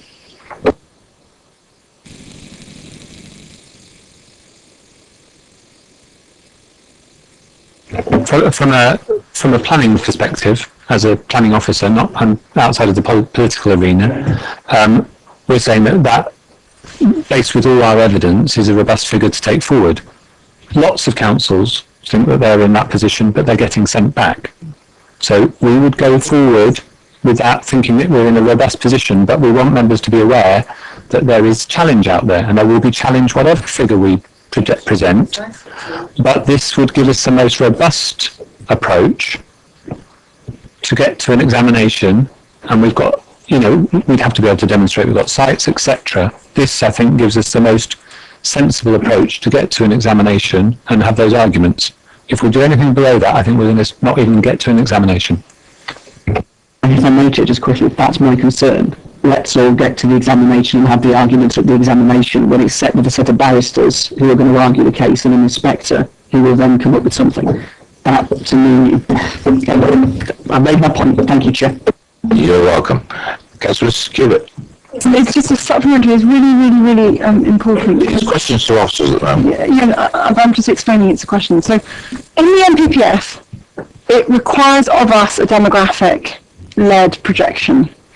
And as Councillor Harvey quite accurately said, Edge Analytics, for whom I'm sure we've paid an inordinate amount of money, told us the 748.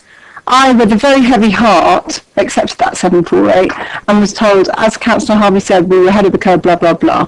What the reason for my earlier questions, and I'll just reiterate what I'm confused, is why we've now gold-plated what we were expected to do, because what we're expected to do is a demographic-led projection. Why have we gone and done even more and now had an economic-led economic-led number calculated when it's not required of us under MPPF? Perhaps I didn't make myself clear. We haven't had an economic number generated. We've used demographic research. In that, we've used economic activity rates. That hasn't driven the number up. The changes, the changes to the numbers are through the combination of using 2011 and 2008 figures, the changes to the pensionable age, the unemployment figures, and the change to migration. Those are changed to the migration assumption. So those are the four changes set out in the report. None of the only economy-led scenario is what's called employment 600. And that was in every scenario previously. All we've done is we've used the same scenarios, but we've changed those four assumptions, which essentially mean that we would either, the number would go up slightly and we would support more jobs. That's what we've done.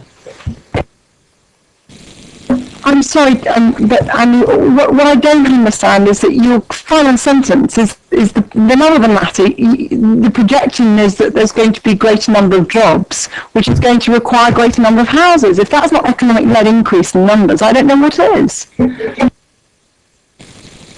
the byproduct is that you're getting, because you're having more people working, of working age, they're still living in the same houses, the headship rates are the same. It's just that each scenario now can demonstrate a higher number of jobs created to support the level of housing.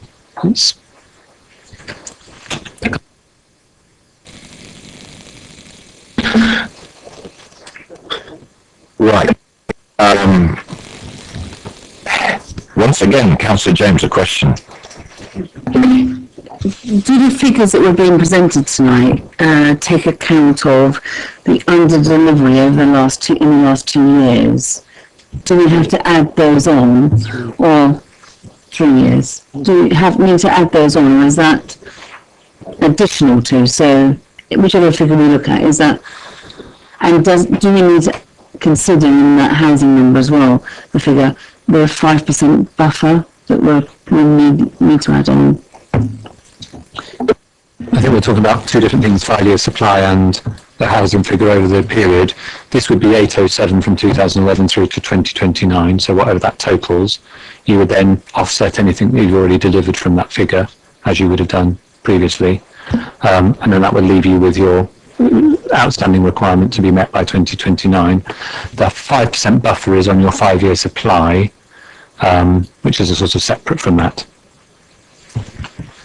I see what you're saying around the housing number and under delivery, but so just people understand is that we haven't delivered that figure. We've only delivered a couple of hundred. So we're going to have to find, or we're going to have to find additional houses to make up that shortfall.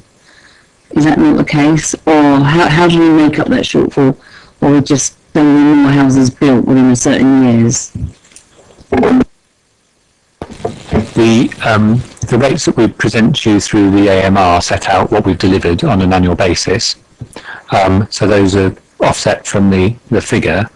There's not any under delivery would be picked up across the plan period. So it's whatever the number is. I can't find it in the report now. What 807 times 18 is, you deliver that over the report.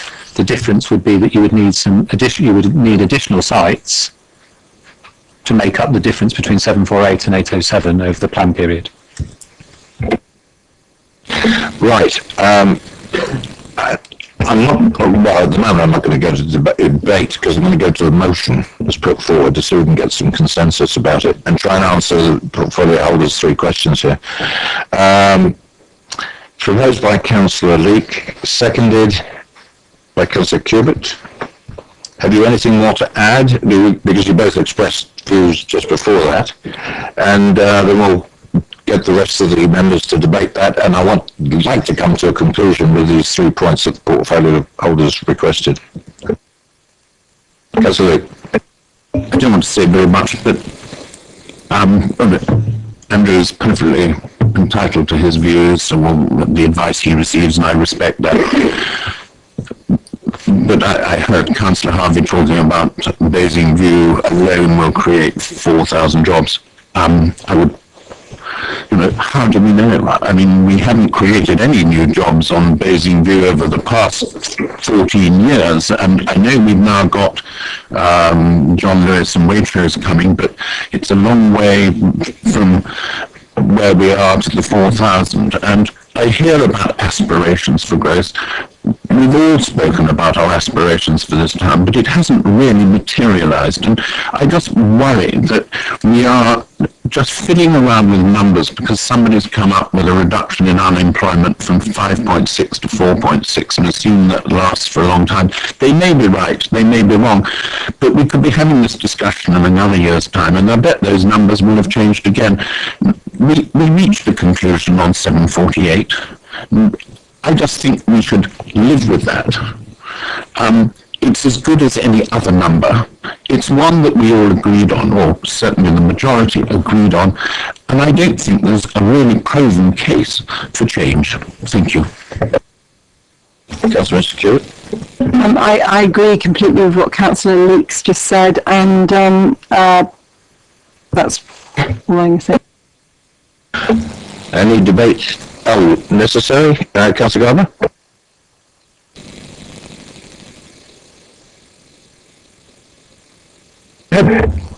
Right, we were asked 3 questions by the portfolio holder.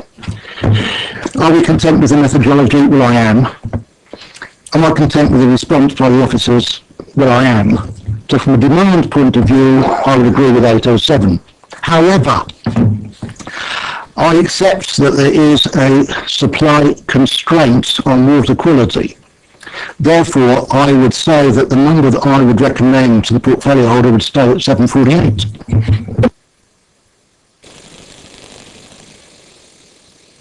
Councillor Watts,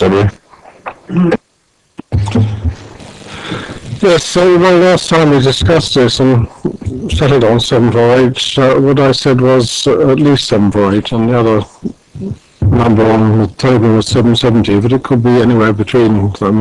We talk about some as precise a number at 748 as though it's ever going to happen. And therefore I am not surprised to be advised that we should be going for a higher number. One issue that I've always borne in mind, a long way back, I did take some advice from the council's officers. The statistician was very reluctant to break things down to a parish level, but we did do that. And since there, I've always had in mind that we have to add to our objective growth figure a need to clear the housing list. And I don't mean clear it to nothing, but just so that nobody has to wait more than a reasonable time to get an affordable home to rent. And I think that that's been the basis for underestimating up until now. We have this, I can't answer question one as to whether I'm satisfied with the methodology. What I would say is that their previous advice came fairly close to my homespun methodology, and we are advised by officers that this is an appropriate method. As far as number two is concerned, yes, I am not surprised to be recommended to go up to something over 800, whether it's 807 or 803.5, I'm not sure. But coming from a ward that's only had one new house built for 3 successive years, I'm sceptical about a lot of this, and of course that also affects what is the timescale. We're saying this is the number between 2011 and 29. I'm rather worried that they might all be built between 2011 and 2018. And if we insist that 40% of them are affordable homes to rent, those will all be occupied by people who don't live here at the moment, and then we will have a gap for the next 10 years with nothing being built at all, except because it won't happen like that, will it? So perhaps I'm expressing a bit of scepticism about planning as a whole on this, but I believe, and I've never thought it right to talk about getting it past the inspector and past the Secretary of State. Well, I'm more and more concerned now that it is necessary, just looking at what's happening on our border in Test Valley, and more away. So I'm prepared to take the officer's recommendation, so that we should be increasing it to 807. But what I would really like is that we can then do some phasing, and that we can say we're talking about a period up to 2029, and we want our target to be phased over that period. I think I've been advised before that's not possible, but the way the developers seem to be gung-ho at the moment for Basingstoke and Dean, they'll all be built at once if we're not careful. Finally, the water cycle study for the Loddon was mentioned a lot, and I'll remind everybody that my answer is to build a trunk sewer to the Thames.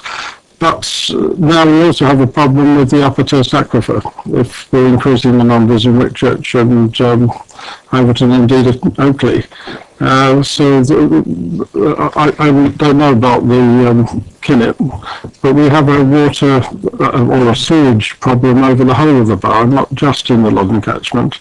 And I can't propose building trunk sewers everywhere. So I share a lot of the concerns, but I'm prepared to go along with the 807 figure and see it apportioned across the borough.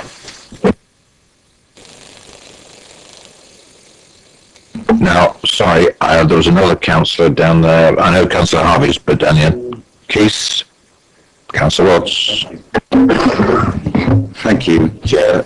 I think the officers are being very realistic and pragmatic, and are looking at the evidence base. Basically, they're trying to square a circle. I mean, the inspector's going to look at this evidence during the inspection period, and this council's going to ignore that evidence which we paid for. I think the officers are looking at the evidence and looking at what's happening across the country, and all these plans are being thrown out, and boroughs are getting thousands and thousands of more houses. I think this is going to have to happen to this borough as well. I think we're going to end up with more like 1,200 homes a year, way above the South East plan. It's all driven by economic growth. This council's driving economic growth through the LIP, through its master plan. The government also, through its Help to Buy scheme, especially in the London. We're going to have lots of people from London coming to live in Basingstoke, that's going to drive up the house price, and it's not going to make homes affordable for the people that are on our waiting list at the moment. It's going to be an absolute disaster for this borough. This borough is not going to be a good place to live in 10 years' time. We haven't got money for infrastructure. The whole thing is just spiralling out of control, and I despair for this borough, quite frankly. I think this whole thing is a complete and utter mess. I think we should just get on with it and let the inspector make his decision, and they can just rest with the inspector and this lousy government, quite frankly. Then are you supporting the evidence? I have to ask you that No, I because do. I think the officers are trying to look at evidence base. So I would support the 807, but in the real world, I don't think it's sustainable growth. But I think what's going to happen, we're going to have like 1,200, 1,400 homes a year. I think it would stack up evidence-wise that this borough is flexible. Look, taking evidence from consultants that we can take more homes. If we don't, they're just going to say, well, we're just going to ride roughshod over what we're saying, as they've done with other councils. Just bury your head in the sand. You see what's happening around the country. on personal comment, I tend to agree with you, but we've got to start somewhere. And yes, we have some evidence presented to us today. Slightly, I think, an improved set of evidence or supplementary to what was originally presented to this council. Councillor Cubitt. Sorry, just because Councillor Gardner started kind of going through the three questions that the portfolio holder asked when I think we were debating this motion. We're going to do that subsequently. I'd just like to add my 2 pennies worth. So, I seconded the motions, so I believe in 748 as a maximum per annum. But in answer to the portfolio holder, I'm not happy with the methodology that Edge Analytics has used in its supplementary report, because I'm not happy with, as Councillor said, its projections and the reason, and its factoring in of economic projections which are spurious, impossible to predict. Glass crystal ball goes in, and it's the usual term. You put stuff in once and you get stuff out, and if you want one set of results for statistics, you can put certain things in. If you want another result, you can put something else in, and consequently I don't accept these new factors that they've introduced at the 11th hour. Secondly, therefore, what do I think about the officer's response? Well, I would say that I would prefer for our officer to say, thank you very much, we take on board what you said in view of what the developers have said. The developers would say that, wouldn't they? But we're going to stick with our 748 because we were sufficiently comfortable that that evidence was extremely strong, ahead of the curve, blah, blah, blah. And thirdly, what I would therefore like to say to the portfolio holder, that it is absolutely essential that this cabinet, in spite of the fact that there are contradictions sitting inside the cabinet, in that we have a couple of members of the cabinet that are huge advocates of major economic growth and the diamonds for growth, and this being the reason why we need to build more houses, that I would stick at the 748. And on a final note, it's something I've said so many times before, but we keep on referring to other boroughs having their plans chucked out.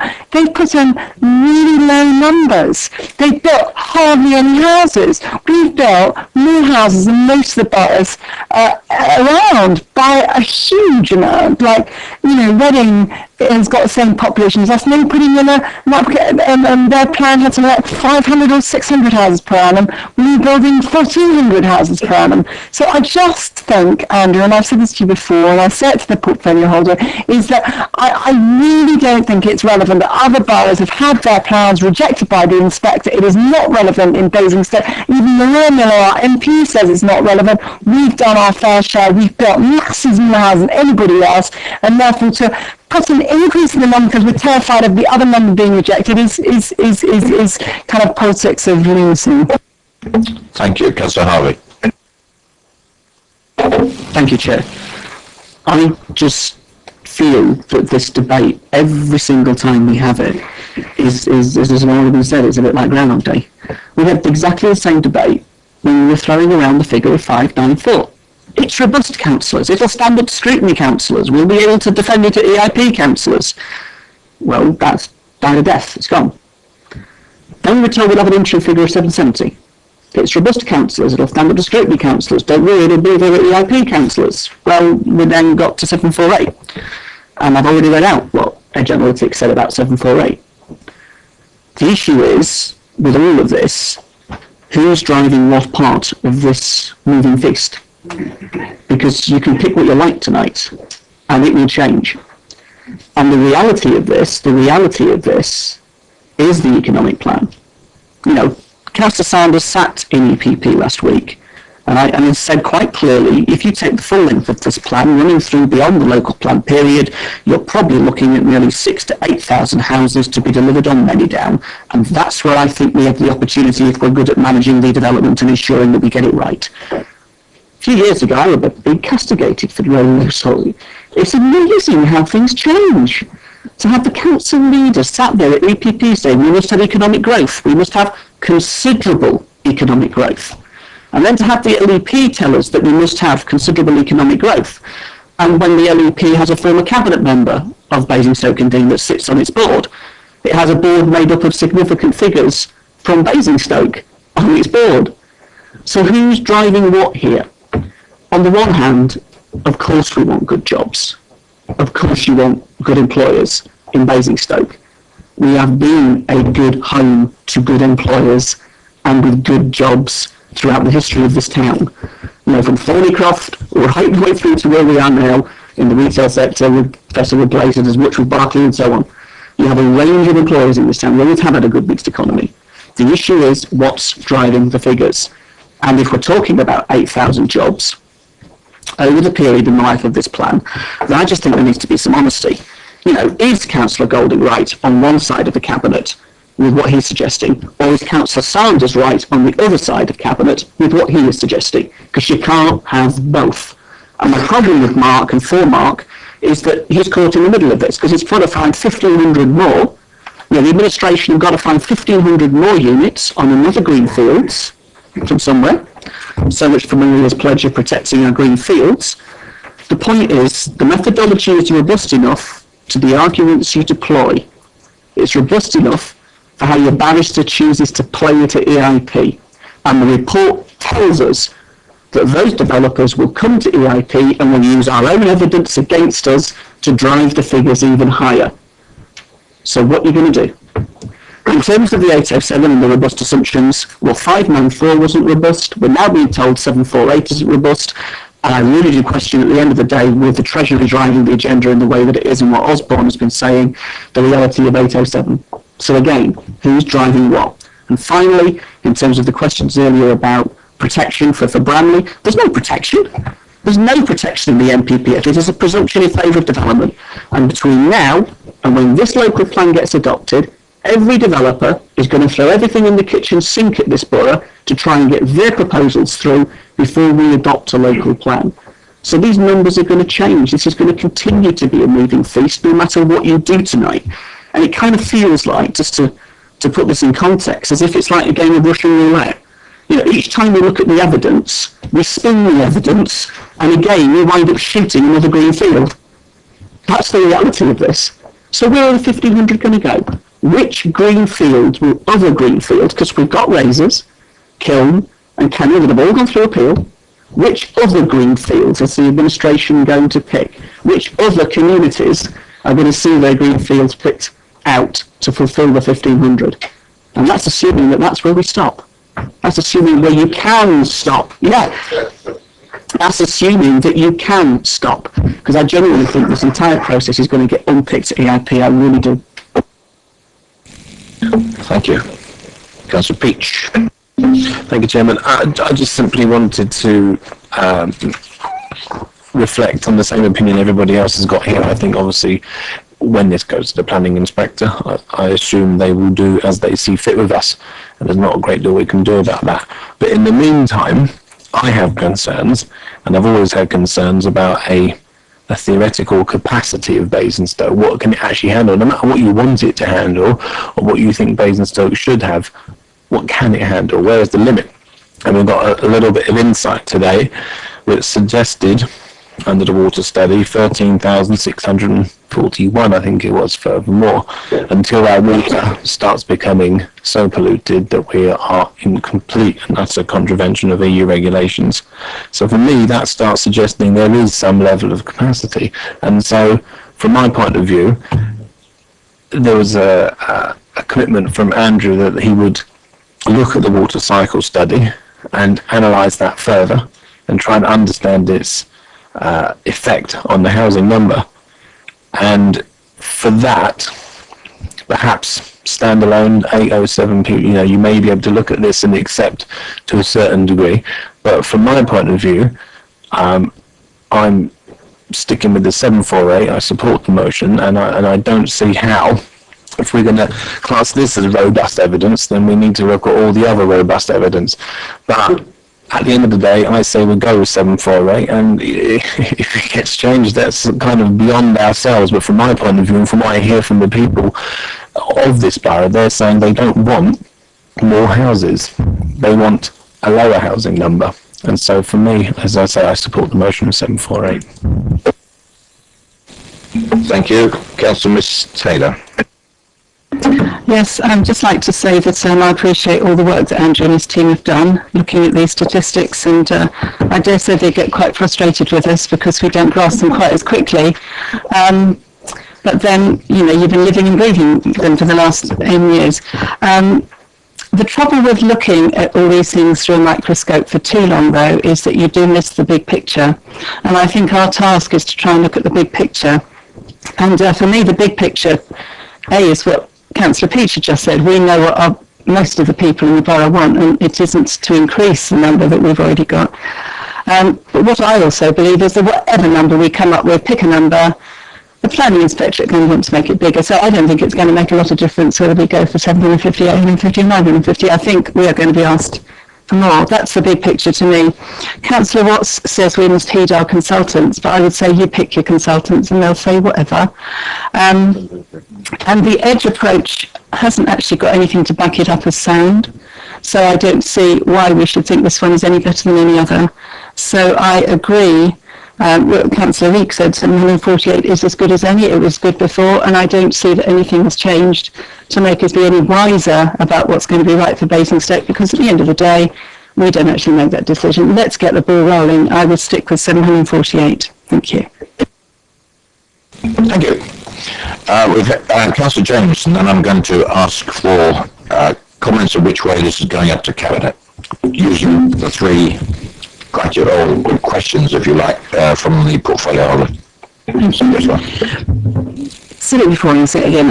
I just see as a process, I'm just appalled of what we've gone through as a local plan. I think it's just unbelievable if you think about it over the years. I think that, what we needed to do with the community, with the town, with the borough, is to look at what we want for Basingstoke. And is it that we want economic growth? If it is that we want economic growth, is this the direction of travel? And do we need to build this many houses? If it isn't that we want economic growth, if we want it to be a different town, if that's what we want, then we need to look at it differently. Councillor Peach said that the public are saying that they don't want housing.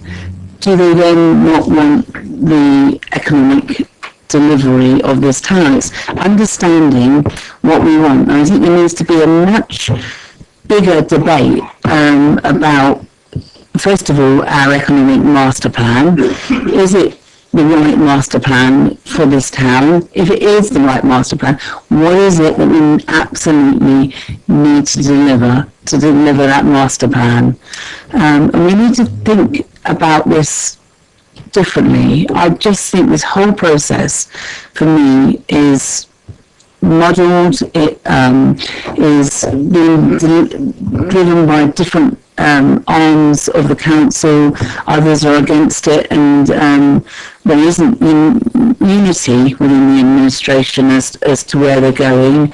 1 minute we're being told that we're going to have 8,000 units on Millian, and the next minute told something different. I just think that we need to be much more honest, and there needs to be much more unity as to where we want to go. And I can't support the motion, because it's, I'm not sure,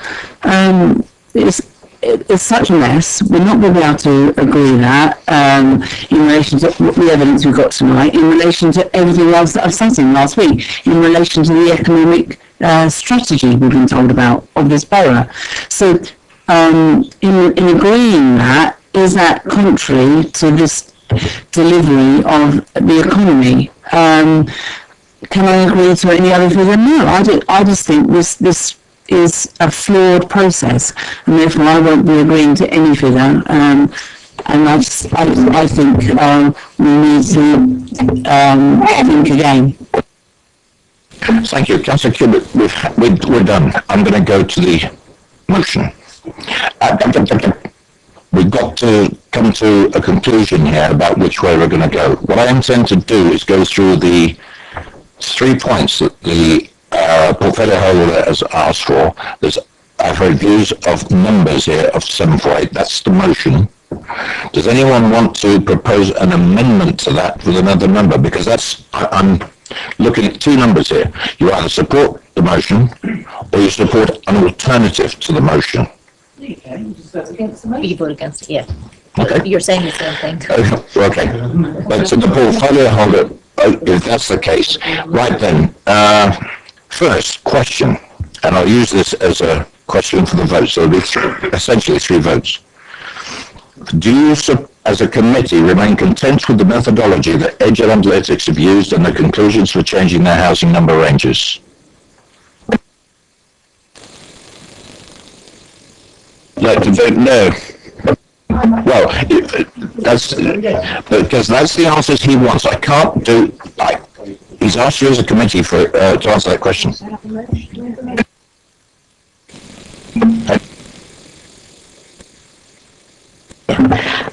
Strictly speaking, if we're complying with council rules, you would put the motion forward. But at the end of the day, I think there's a general consensus that you want to answer the 3 questions for the portfolio holder as well. So, if you're happy, I would suggest that you go through the 3 points, because the 748 is actually the third bullet point. So while, if you want to stick strictly to council rules, we can try and do that. But I think the general consensus is you want to go through the 3 points and give an answer one way or another.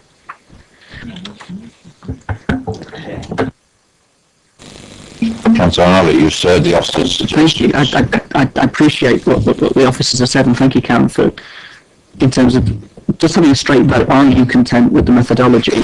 Well, no, I'm not content with the methodology, because I know it's going to be used by others. The methodology is the methodology. I don't see how we can say that GVA, it is the facts are the facts are the facts are the facts. How we then choose to use them and interpret them and add them in with a view is a different matter entirely, and that would be my comment back to the cabinet member. He's asking us, are we content with the methodology? Well, I can see how we challenge it. It doesn't need to be a yes or no. Let's say he's looking for comments.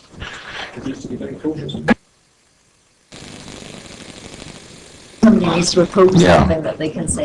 Can somebody propose a comment on that first point that we can deliver as a committee to the portfolio holder?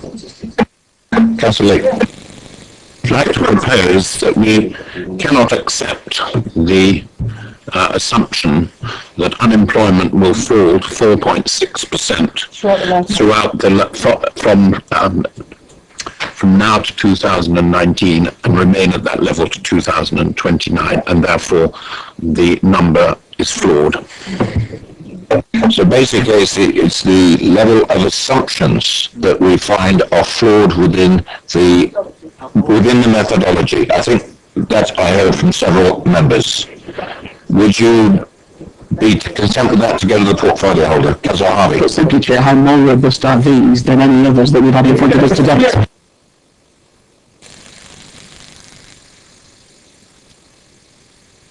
Councillor Gardner.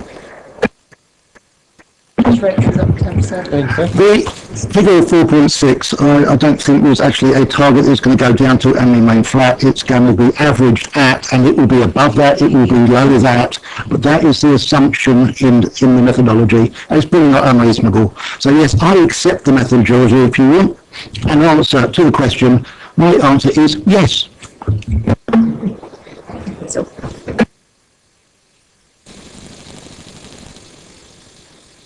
Is it a mixed view of the committee that there is? Decide. I'm not happy with it. Okay, then there are some members that are happy with it and some members that are not. Doesn't need a vote. These are comments to the portfolio. It's a view. And I'm trying to get a balanced view here, trying to tease it out. Just right. Chairman, could we not just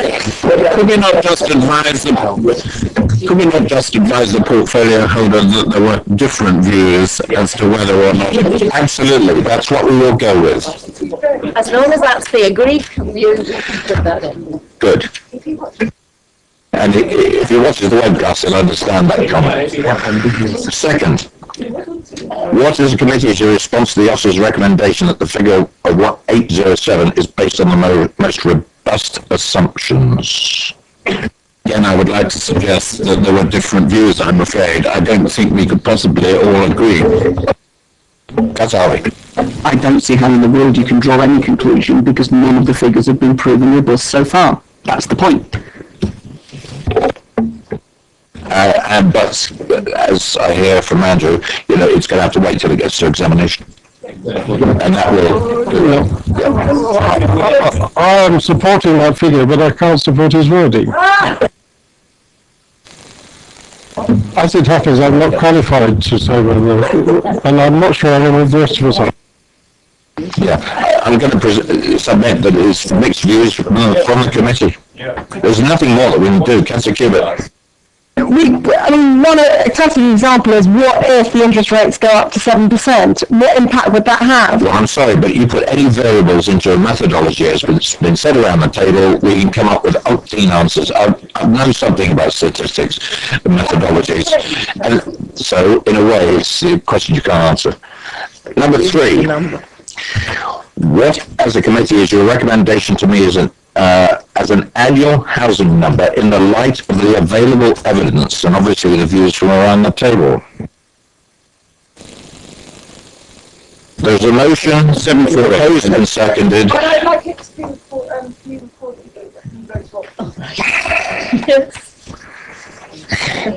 If you wanted that formal. Sorry, is that on? 748 has been proposed as a number to go forward to the portfolio holder for consideration for his presentation to Cabinet. Amendments to that, you're just going to... Yep. Yes? Yeah. All those in favour of 748?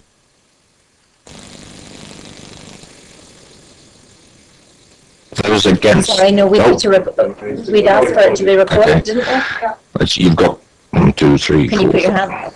I've got...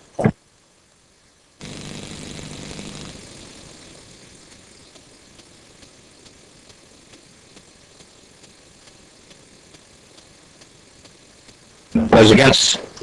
Against. Councillor Gary Watt, both Watts.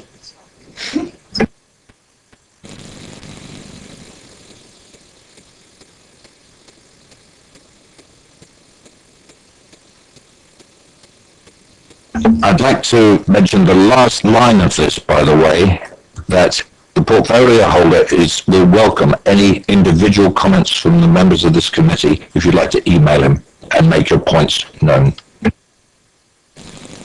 Chairman, can I just say, as officers tell us, watch the website.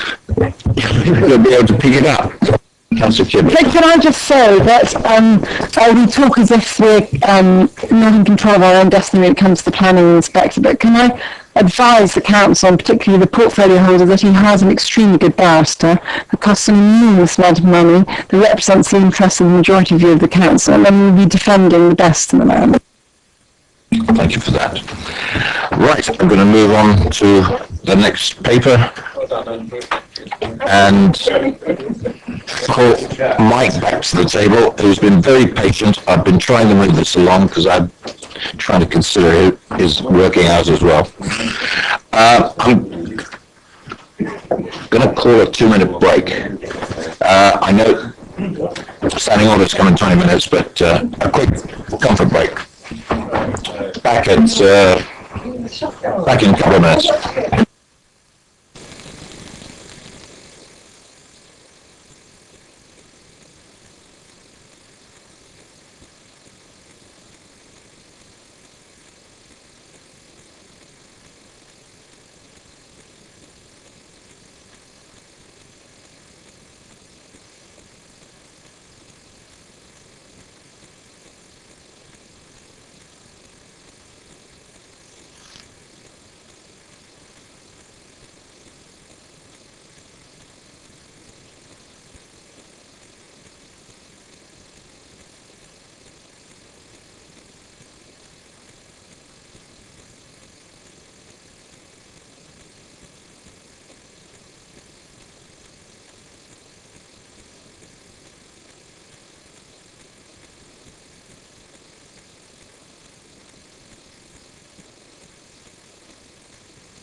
Thank you, members. Let's kick off on the last paper, paper D, and Mike Townsend will present the paper.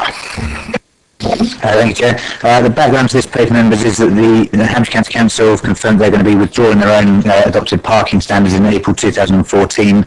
The one element of their parking standards that the borough relies upon is cycle and motorcycle parking standards for commercial development. We already have our own residential parking standards and cycle standards. We also have our own commercial car parking standards. So effectively, the first purpose of this paper and the main purpose is to agree, also to seek committee support, that the cycle standards for commercial development that are currently under Hampshire's standards are adopted by the Borough Council as an interim position ahead of any future review of parking standards as a whole. The second part of the report really just touches on the fact that it's recognised that parking is clearly a very sensitive subject, picking up from some of the issues that are raised through the Control Committee, as set out in paragraph 3.6. It's recommended that there would be a future review of parking standards as a whole, so it would be both car and cycle parking standards, but that should wait until the adoption of the local plan, for two reasons. One, because then there'd be a policy to hang the new parking standards on, and the second, because the residential parking standards, which were adopted in 2008, have not had a significant amount of time for new development to have come through for us to actually go back and assess whether they were successful or not. So that's the two elements of the recommendation that before members tonight. Thank you. We have no speakers, so questions to the officer. Councillor by Councillor Tucker. Could I just understand why Hampshire County Council has withdrawn its parking standards, because it doesn't actually touch on that? We understand it's because a lot of the local authorities in the Hampshire area have started to adopt their own standards, as we have our own ones, and so I think they just felt, well, actually in that circumstance there's no point us as in Hampshire County Council maintaining their own. A supplementary, Chairman. I mean, does that mean the Hampshire County Council has less and less of a role over our lives? Hampshire would remain as the higher authority. Councillor, Mrs. Tucker. Sorry, Mike knows that I asked this question about page 3 of 11 with April. The date is wrong. Sorry, Councillor, you're absolutely right. On Appendix 1, page 3 of 11, under Note 1, so underneath the table effectively, it says refer to Hampshire County Council's on-site school parking guidelines. There's a typo. It says April 2013, of course 2013. Councillor Harvey, is this a question or debate?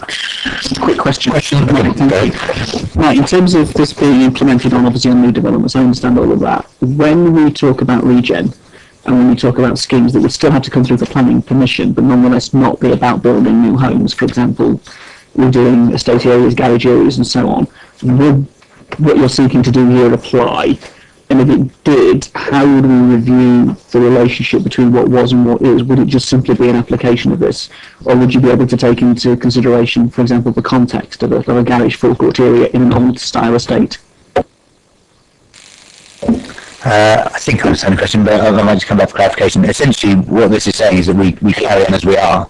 So the existing standards stay, carry on as we are. What I would suggest is that there hasn't been the time for the existing residential parking standards to actually build out in any way. Therefore, there's been no opportunity to review that and then perhaps compare where there are issues, either design issues, overall provision issues, those sorts of things.